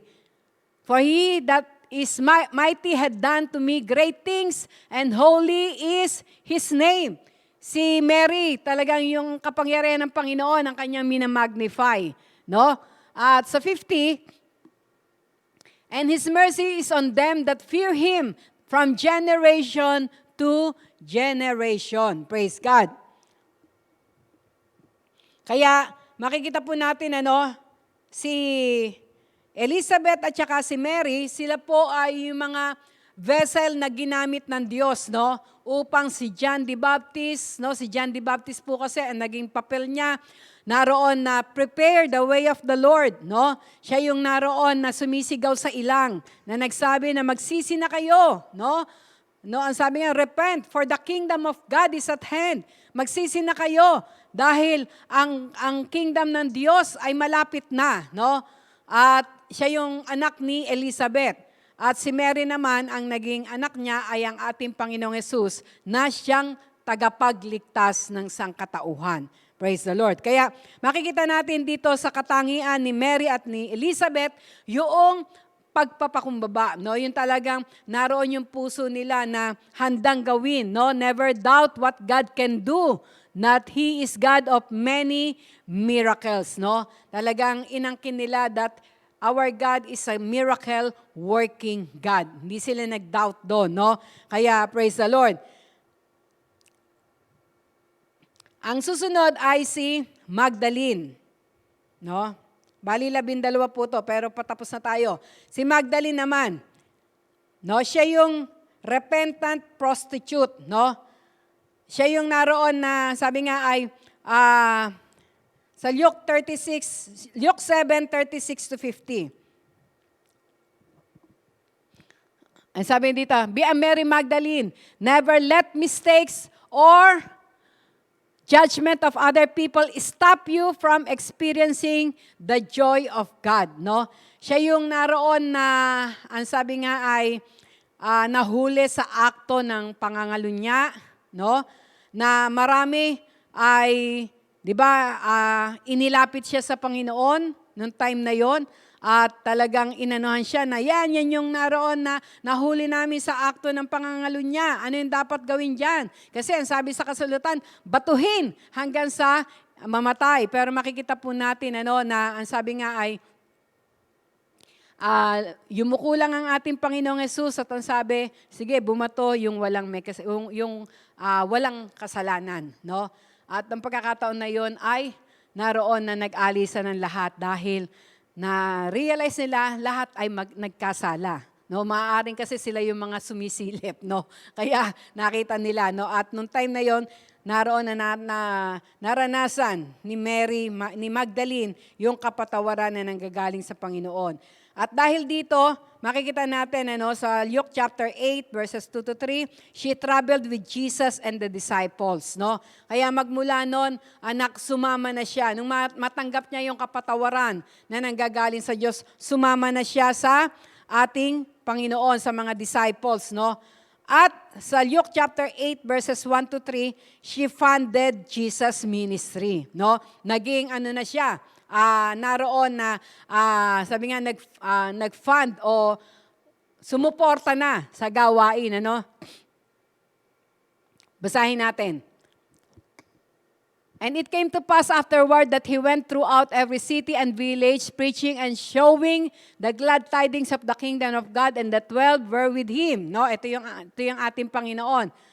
And a certain woman which had been healed of evil spirits and infirmities, Mary called Magdalene, out of whom went 7 devils, and Joanna, the wife of Chusas, Herod's steward, and Susanna, and many others, which ministered unto him of their substance. No? Ibig sabihin, talagang naroon na itong si Magdalene tsaka yung ibang mga kababaihan na kasama niya, they supported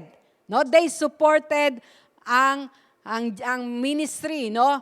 Sinuportahan nila ang ating Panginoong Hesus at ang mga disipulo, no? Kaya si Mary Magdalene po ay isang babae na kung saan, bagamat siya noon ay makasalanan, pero nung maramdaman niya, maranasan niya yung kapatawaran, siya ay sumama, no? Nagpagamit na siya sa Panginoon at naging supporter pa siya, no? Kaya meron pong mga kababaihan, no, na makikita natin na minsan yung iba kahit hindi sila tumatayo sa harapan, hindi sila naroon na nagpipreach, but they are supporter ng ating Panginoon. Marami po ganon, no? Kaya ito po yung naisang ating Panginoon. Kung hindi man tayo makatayo sa harapan, hindi man tayo makahayo, pero katulad po ni Magdalene, sila ay naging supporter ng ministry ng ating Panginoon, no? At ang pang-11, yan, 2 na lang. Si Lydia, sila po ay medyo halos parang hindi nakikilala o hindi naririnig. Pero makikita po natin na meron silang katangian. Kaya sila ay nakasama sa Bible. No? Si Lydia, let your homes be open, let your hands be generous, let your hearts be big enough to help anyone in need. Joy is the greatest when shared. No? Ito po yung katangian ni Lydia. Ang sabi dito sa Acts 16:14 to 15, no, ang sabi dito, and a certain woman named Lydia, no, a seller of purple of the city of Thyatira, which worshiped God, heard us, whose heart the Lord opened, and she attended unto the things which were spoken of Paul. And when she was baptized in her household, she besought us, saying, if you have judged me to be faithful to the Lord, come into my house and abide there. And she constrained us. No? Makikita po natin dito na si Lydia ay isang babae na kung saan una naroon ang pagsamba sa Diyos, at ang pangalawa, siya yung babae na open ang kanyang puso, binuksan niya ang kanyang tahanan. Pinatira niya sila, Pablo, no? Pinatira niya sila. At naroon na, kumbaga, kung titingnan po natin sa kapanahunan natin ngayon, no? Kasi sabi nga, he is a seller of a purple. Ibig sabihin, maaaring businesswoman siya, no? Yun ang kanyang ginagawa. Pero, ang ginawa po ni Lydia ay binuksan niya yung kanyang tahanan, no? Para kina Pablo, no po, para sa gawain. Kaya, si Lydia po ay katulad ng mga nanay na kung saan ay nagbubukas ng kanilang tahanan para sila maging contact person para ang gawain ng Diyos ay naroon po na marinig, no? Sabi nga po, mangyari doon sa kanilang tahanan at sa kanilang komunidad, no? Ito po ay si Lydia. Kaya ang nais po ng ating Panginoon, maraming Lydia ang makita niya. Na bukas ang puso, bukas ang tahanan, no? Na ang gawain ng mga anak ng Diyos ay patuloyin. No po, praise the Lord. Naalala ko po nung kami po ay bago-bago, no, talagang dahil po sa init ng paglilingkod sa Diyos, grabe po, no, yung iba mga nagpupunta ng probinsya, no, katulad po nun si Bishop noon, sa Tarlac siya, na may mga Lydia po doon na tinawag ang ating Panginoon, na nagbukas ng pintuan. Kaya nung pong si Bishop noon ay naroon sa Ulay Buaya, no? Ay, ano ba ang lugar yon? Sa Herona, no? Meron po isang tahanan doon na nagbukas ng tahanan, kaya doon siya na malagi. At maging sa Paniquitarlac, no? Sila Ate Leoning, nagbukas din ng tahanan para makapag-stay siya doon, no? At ang salita ng Diyos hanggang sa kasalukuyan po ay naroon po na nangyayari, na napapahayag, no po. Kaya ang nais ng Panginoon, maraming mga Lydia, no? Ang ma-raise up po ngayon, no? Huwag maging makasarili, hayaan natin na ang ating mga tahanan, ang, habi nga po, ang maging daan para ang salita ng Diyos ay maibahagi. Maging contact person, no? Yun po yung sa salita natin ngayon, contact person si Lydia, no? At ang huli ay si Tabita o Dorcas ang meaning nito, no? Maaaring hindi pa rin natin naririnig kung sino to, no? Sabi nga si Dorcas daw o si Tabita, siya yung naghabi nga, use your talents however small it may seem. It can put a smile on someone's face and be a blessing to many, no? Dahil dito sa Acts 9 chapter 36 to 38, babasahin natin. And there was at Joppa a certain disciple named Tabita, meaning, and which by interpretation is called Dorcas. This woman was full of good works and alms deeds, which she did. No?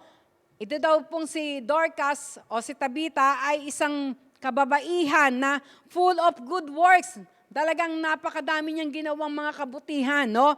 And alms did, which she did. Talagang marami siyang naroon na tinulungan.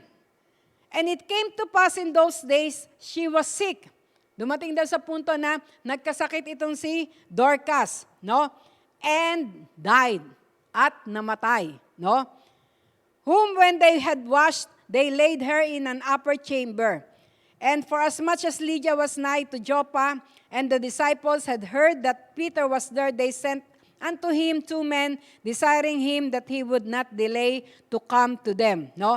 Kung babasahin pa po natin, no, nung dumating po sila Peter, no, doon po sa kung saan nakaburol itong si Dorcas, nakita niya maraming kababaihan, iyakan. At alam niyo po ba, yung mga kababaihan na yon, dala-dala yung mga ibinigay sa kanila ni Dorcas. Dala-dala yung mga bagay na ginawa ni Dorcas para sa kanila, no?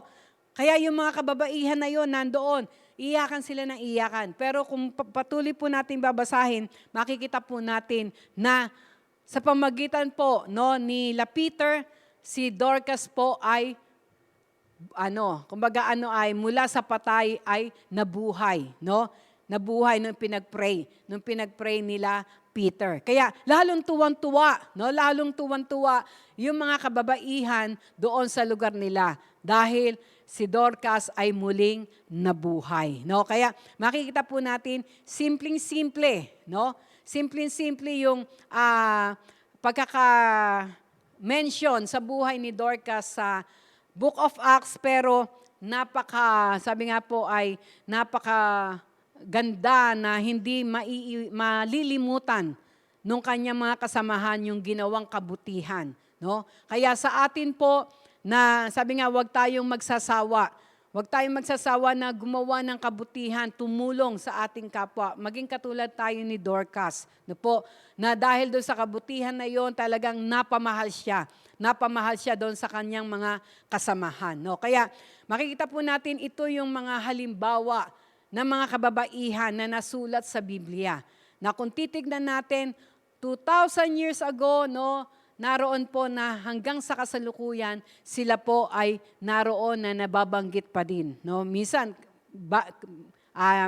medyo katulad yung iba nga ngayon, siguro yung iba ngayon nyo lang narinig, no? Si Dorcas, si Lydia, no? Pero makikita po natin, dahil sila ay nasa Biblia, no? Makikita natin na, ang sabi nga po, hanggang sa susunod pang henerasyon, maaalala ang kanilang mga ginawa. Kaya sa umaga pong ito, papurihan po ang Diyos sa mga kababaihan, no? Sabi nga, we are living in a special time, no? Kaya ang nais ang ating Panginoon, sabi nga, we have been wondering if there were similar situations in the Bible that could be comforting, no? In order to remain strong, we must adjust to the new situation as quickly as possible. No po, kaya hindi pa po huli ang lahat, no?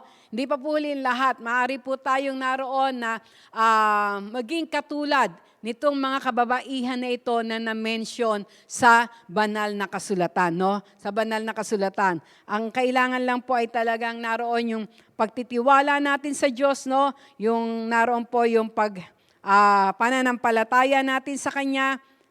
Praise the Lord. Upang magampanan natin at maging tunay na, sabi nga po, ay liwanag tayo, no?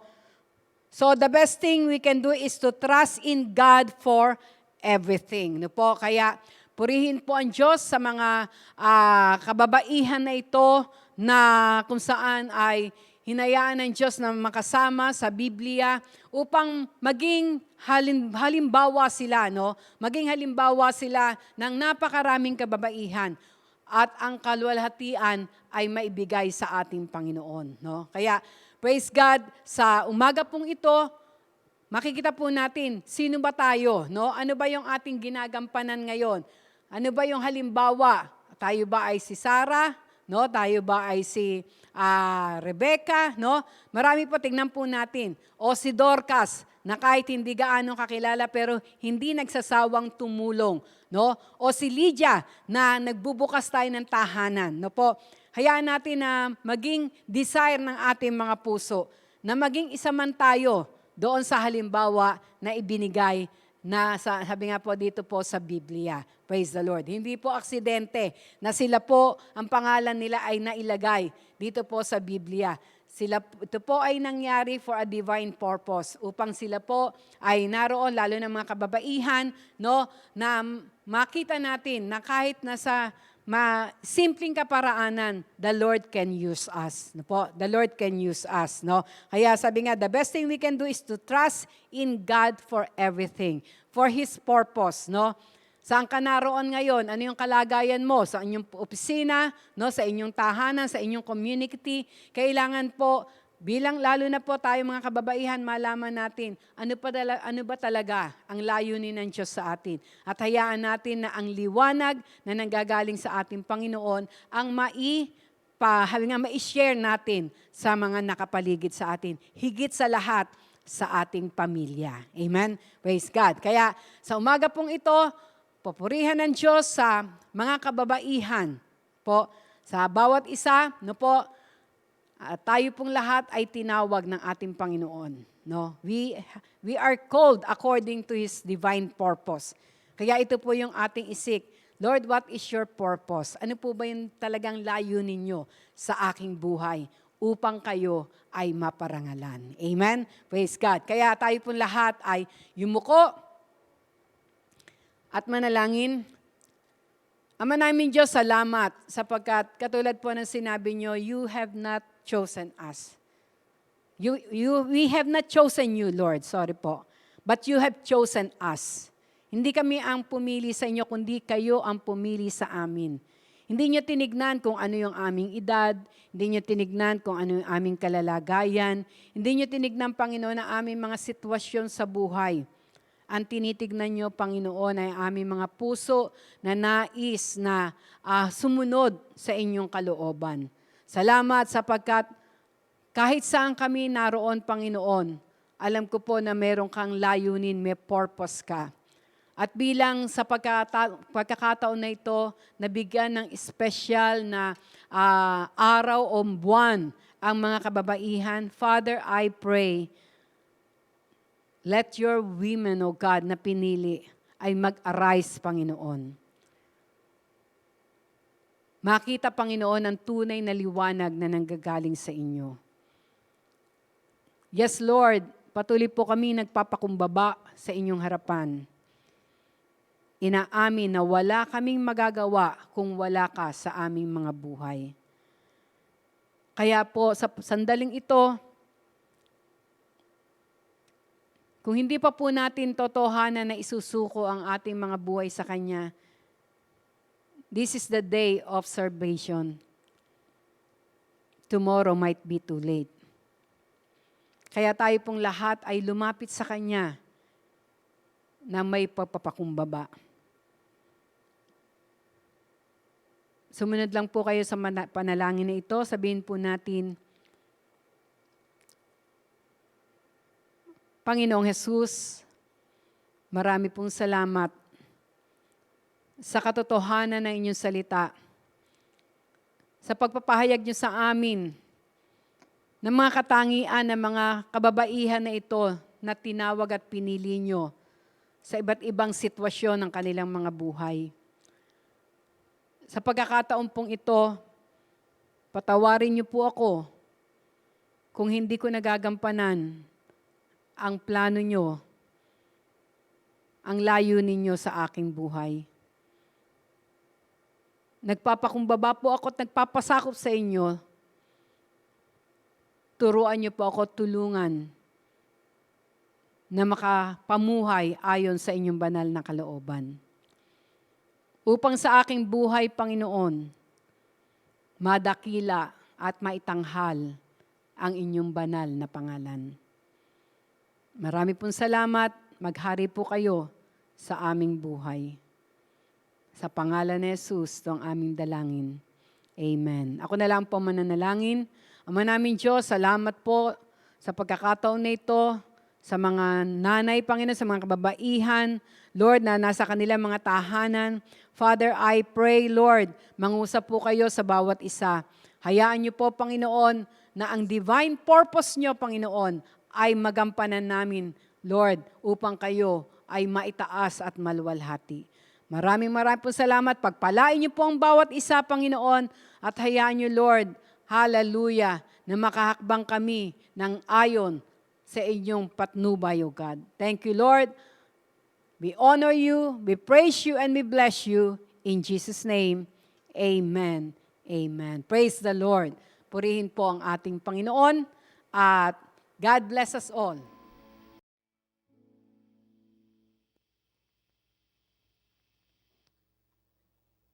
Amen po. So, ano nga po ba ang kalooban ng Diyos sa atin pong pagbibigay? Sabi nga po dito sa Proverbs 3 verse 9, sabi po dito,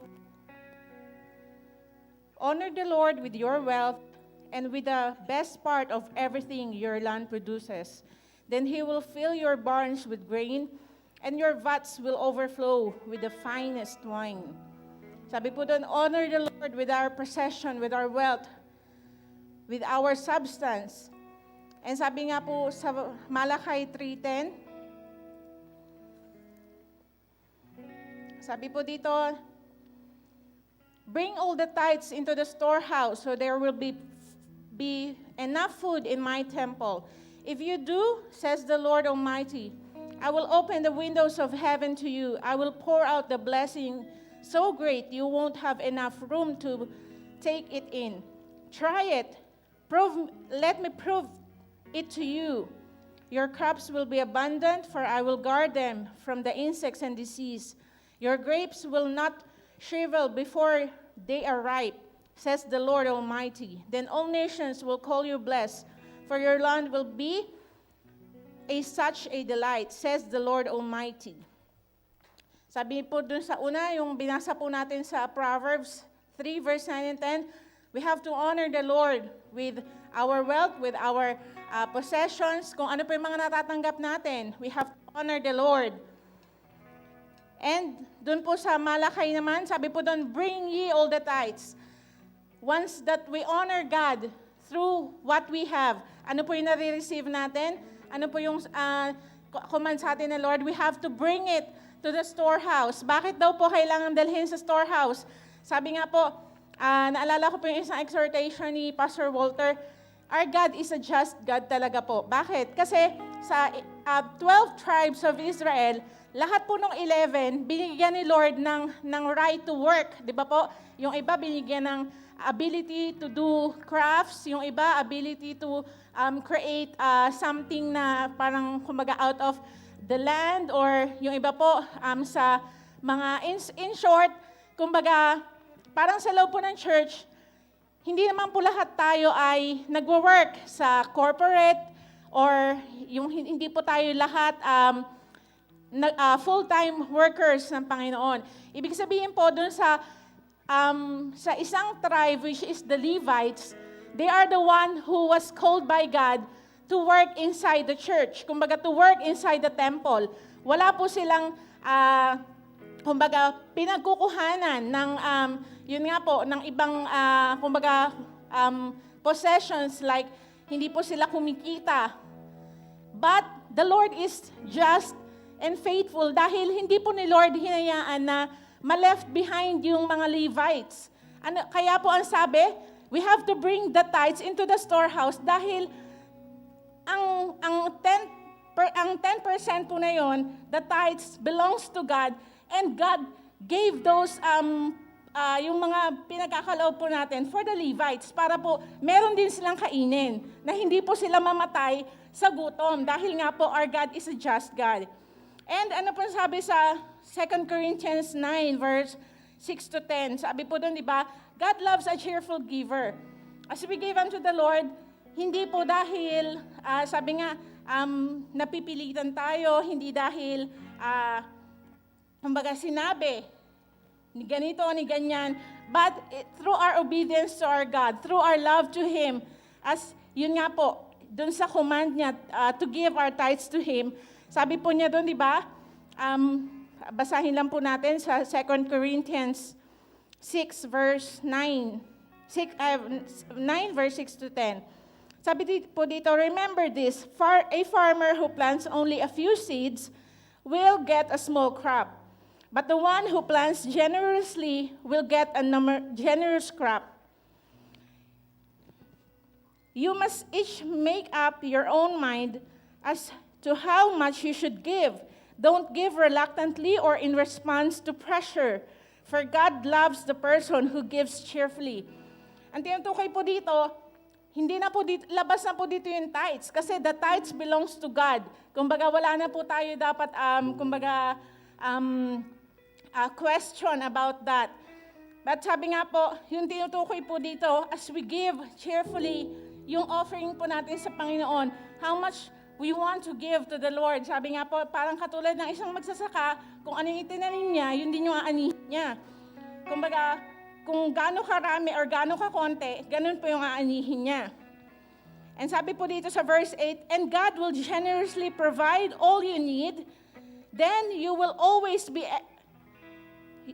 have everything you need and plenty left over to share with others. Sabi po doon, hindi lang po tayo pagpapalain ni Lord, but we will also be a blessing to others. As the scripture says, godly people give generously to the poor. Their good deeds will never be forgotten. Ayan po. And ngayon po, meron pong categories ng dalawang tao inside the church, or kumbaga sa loob po ng isang iglesia, nandito man po tayo or nasa mga tahanan lang po tayo. Number 1, ito po yung mga taong hindi pa ginagawa ang bagay na to. Isa ka po ba doon? Kung isa tayo sa hindi pa ginagawa ang bagay na to, ibinibigay sa Panginoon, balik po tayo sa Malakay 3:10. May challenge po ang Panginoon doon. Sabi niya, try mo, subukan mo. Hindi pa ako nagsabi noon, si Lord. Sabi niya, subukan mong gawin to. If I will not open the windows of heaven, sabi po ni God, that He will pour out. Sabi nga, wala pang, kumbaga yung ibubuhos ni Lord na pagpapala is, sabi nga, there will be no room enough to contain it. At pangalawa po, sa gumagawa na, let's continue to do it with, as obedient to the Lord. At sabi nga po, giving to God is also love in action. Tama po ba? Sabi nga, kasi we can give, sabi nga, Ano po yun yung kasabihan? We can give without loving, but we cannot love without giving. Amen po. Bago po tayo mag-pray, kanina lang po, binigay po sa akin ni Lord to, regarding to sa mga gumagawa na po. So, there's a warning sa gumagawa. Saglit lang po tayo sa Matthew 15, verse 3 to 10. Sabi po dito, Matthew 15, verse 3 to 10, Jesus replied, "And why do you, by your traditions, violate the direct commandments of God? For instance, God says, honor your father and mother, and anyone who speaks evil of father or mother must be put to death. But you say, you don't need to honor your parents by carrying the needs if you give the money to God instead." Pause lang po tayo sandali doon. Habang binabasa ko po to, sabi nga po, ang isang po sa akin ni Lord na hindi po dapat nating maging excuse yung pagbibigay sa Panginoon na sabi nga po doon na hindi na natin gagawin yung iba niyang commands. For example po, kumbaga, pwede natin, even though we are giving our complete tithes to God, even though we are giving our offerings, our pledges to God, pero po, hindi naman natin in-honor ang mga magulang natin, mga anak. Hindi naman po natin, mga asawa, hindi tayo nagsasubmit sa ating mga husbands. Mga lalaki po na asawa, hindi niyo naman po minamahal ang inyong mga asawang babae. Those are, ito po makikita natin, those things defiles us before God. Bakit po? Puntahan po natin dito sa verse 6. Sabi po dito, "And so, by your own tradition, you nullify the direct commandment of God. You hypocrites," Isaiah was prophesying about you when he said, "These people honor me with their lips, but their hearts are far away. Their worship is a farce, for they replace God's commands with their own man-made teachings." Verse 10, "And Jesus called the crowds and said, 'Listen to what I say and try to understand. You are not defiled by what you eat. You are defiled by what you say and do." So, napaka-importante po, katulad ng nabanggit po ni Rev kanina. Even yung mga sinasabi po natin. Minsan po, di ba, pag nainis tayo or parang na-stir up yung galit natin, ang daling magsalita. But, let us be reminded na nagiging defiled. Ano po ba ibig sabihin ng defiled? Ang defiled po is to make us unclean or impure before the sight of God. Those things, yung mga sinasabi natin na, yun nga po, against sa kapwa natin, or kumbaga sa mahal natin sa buhay, pag nainis tayo, those things impures us before the sight of God. Kaya po, napaka-importante, it's a reminder po sa bawat isa na hindi porket nagbibigay tayo sa Panginoon, kumbaga, excuse na natin to do yung ibang mga bagay na, yun nga po, that can make us defile before the sight of God. So this morning po, I pray na ang bawat isa po sa atin, makita ng Diyos na yun nga po, our hearts are pure before Him as we give our tithes, our offering, or ano man po yung pinangako natin sa Panginoon. Sabi nga, hindi tayo sa tao nagbibigay. Always remind ourselves na kahit gaano kaliit or gaano kalaki po yung tithes natin or offering pledges natin, we are not giving to man, but we are giving those things to God. And sabi nga po, God is faithful. Our God is, we cannot mock God. Hindi po natin madadaya ang Diyos. He knows everything into our lives. So, this morning po, let's hold our tithes, our offerings, our pledges. Sa mga nasa tahanan po, if you cannot come, you can deposit directly po sa ating BPI bank account, or you can send it to our GCash. Sabi nga po, there's a lot of ways para po ibigay natin sa Panginoon ang nararapat sa Kanya, dahil sabi nga po, marami po ang inire-raise up si God ng mga manggagawa. And at the same time po, maraming mga binubuksan si Lord ng mga gawain. Kumbaga, we have to, kailangan po ng storehouse na madala yung mga tithes, mga offerings po natin to be used for the expansion of God's kingdom here on earth. So let's all bow down our heads and close our eyes, and let's pray. Heavenly Father, we thank you, God, For indeed, you are so faithful, you are so good, you are so kind, O God. Lord, your mercy endureth forever, O God, and every day, great is your faithfulness to each and every one. And Father, this morning, here we are, O God, as an act of our love, as we honor you, as we adore you, O God, here in this place, together, O God, Lord, with our tithes, with our offering, with our pledges, O God, especially our hearts.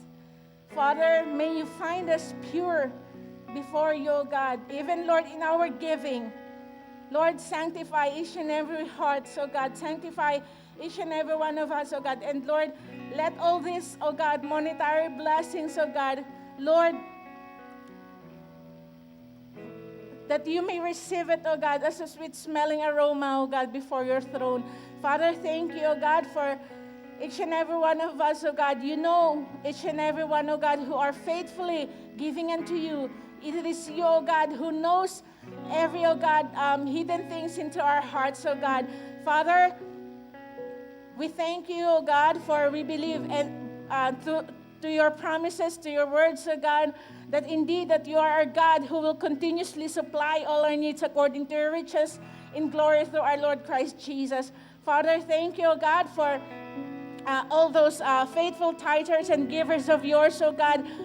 Thank you, O God, for indeed you are also faithful unto them, O God. And you will continuously to prove unto them that it is you who is the God of the universe, who is the God of all the earth, who is the God of heaven, that Lord will continuously, O God, Lord, to provide all their needs, O God. Lord, not only materially, financially, but most especially, oh God, spiritual blessings, oh God, that you already have in store to each and every one of us. Father, we thank you for today, oh God.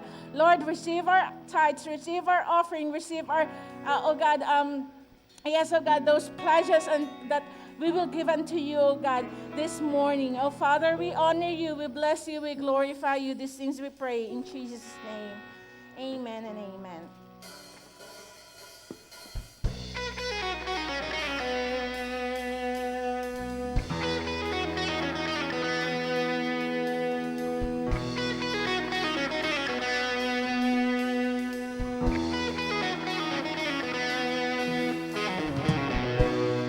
Every tribe will sing your glory. Every nation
natin. So, tuloy-tuloy po yung ating morning devotion from Monday, Wednesday, Friday po, every 9 a.m. So, nasa bagong series na po tayo, The Message of a Soul Winner. So, every day po, every morning, maganda po ang binibigay ng Lord na salita po sa bawat isa. So, let us give time to hear po the Word of God.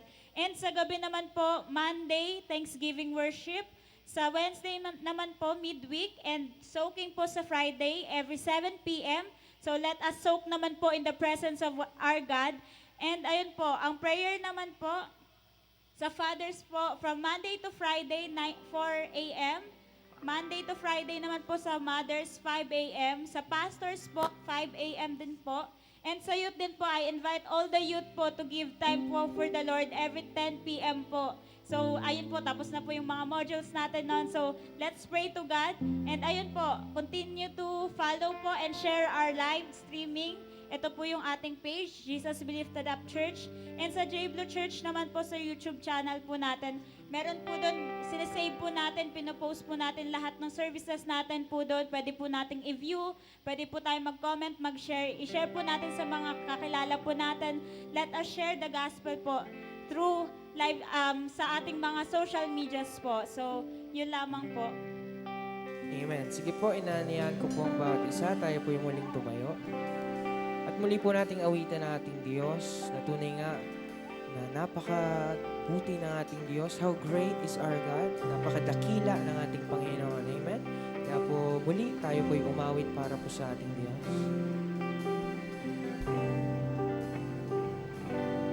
How great is our God.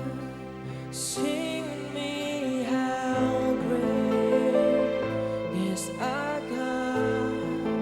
And all will see how great is our God. Once again, sing how great is our God. How great is our God. Sing with me, how great is our God. And all will see how great is our God. Is our God. How great is our God. Is our God. Sing with me, how great is our God. And all will see how great is our God. Your name is above the name. You're the name above all names. You are worthy of all praise. And my heart will sing, how great is our God. Your name is above all names. You're the name above all names. You are worthy of all praise. And my heart will sing, how great is our God. Sing how great is our God. Sing with me, how great is our God. And all will see how great is our God.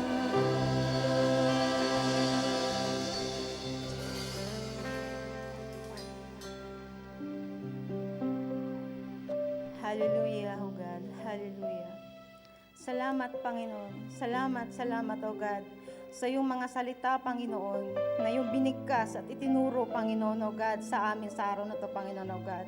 Lord, ang mga salita, Panginoon, na itinuro mo, O God, sa amin sa araw na to, Panginoon, O God, ay nawa, Panginoon, maging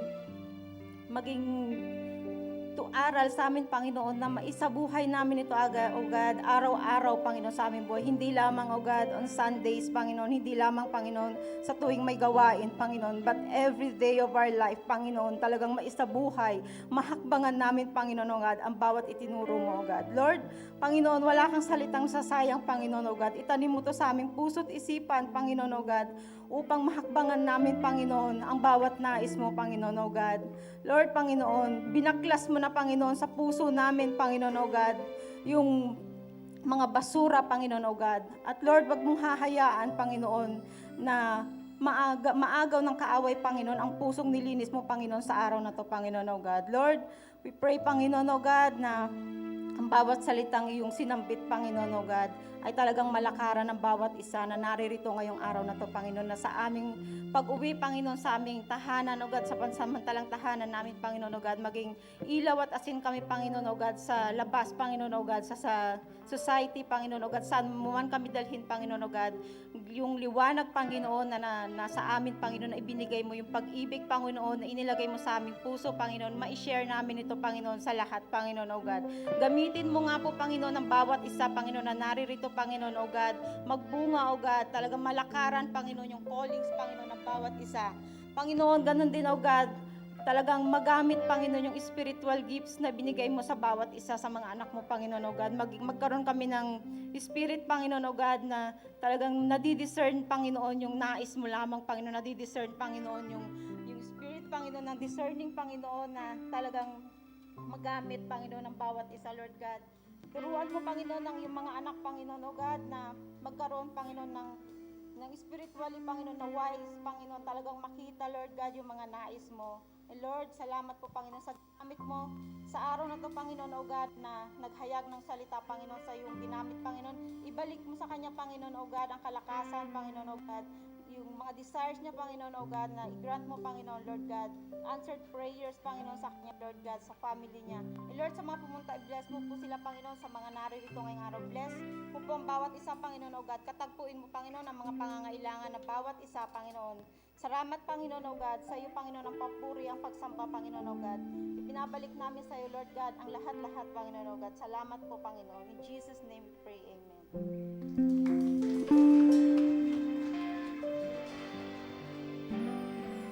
Amen. Sige po, maraming salamat po sa bawat isa.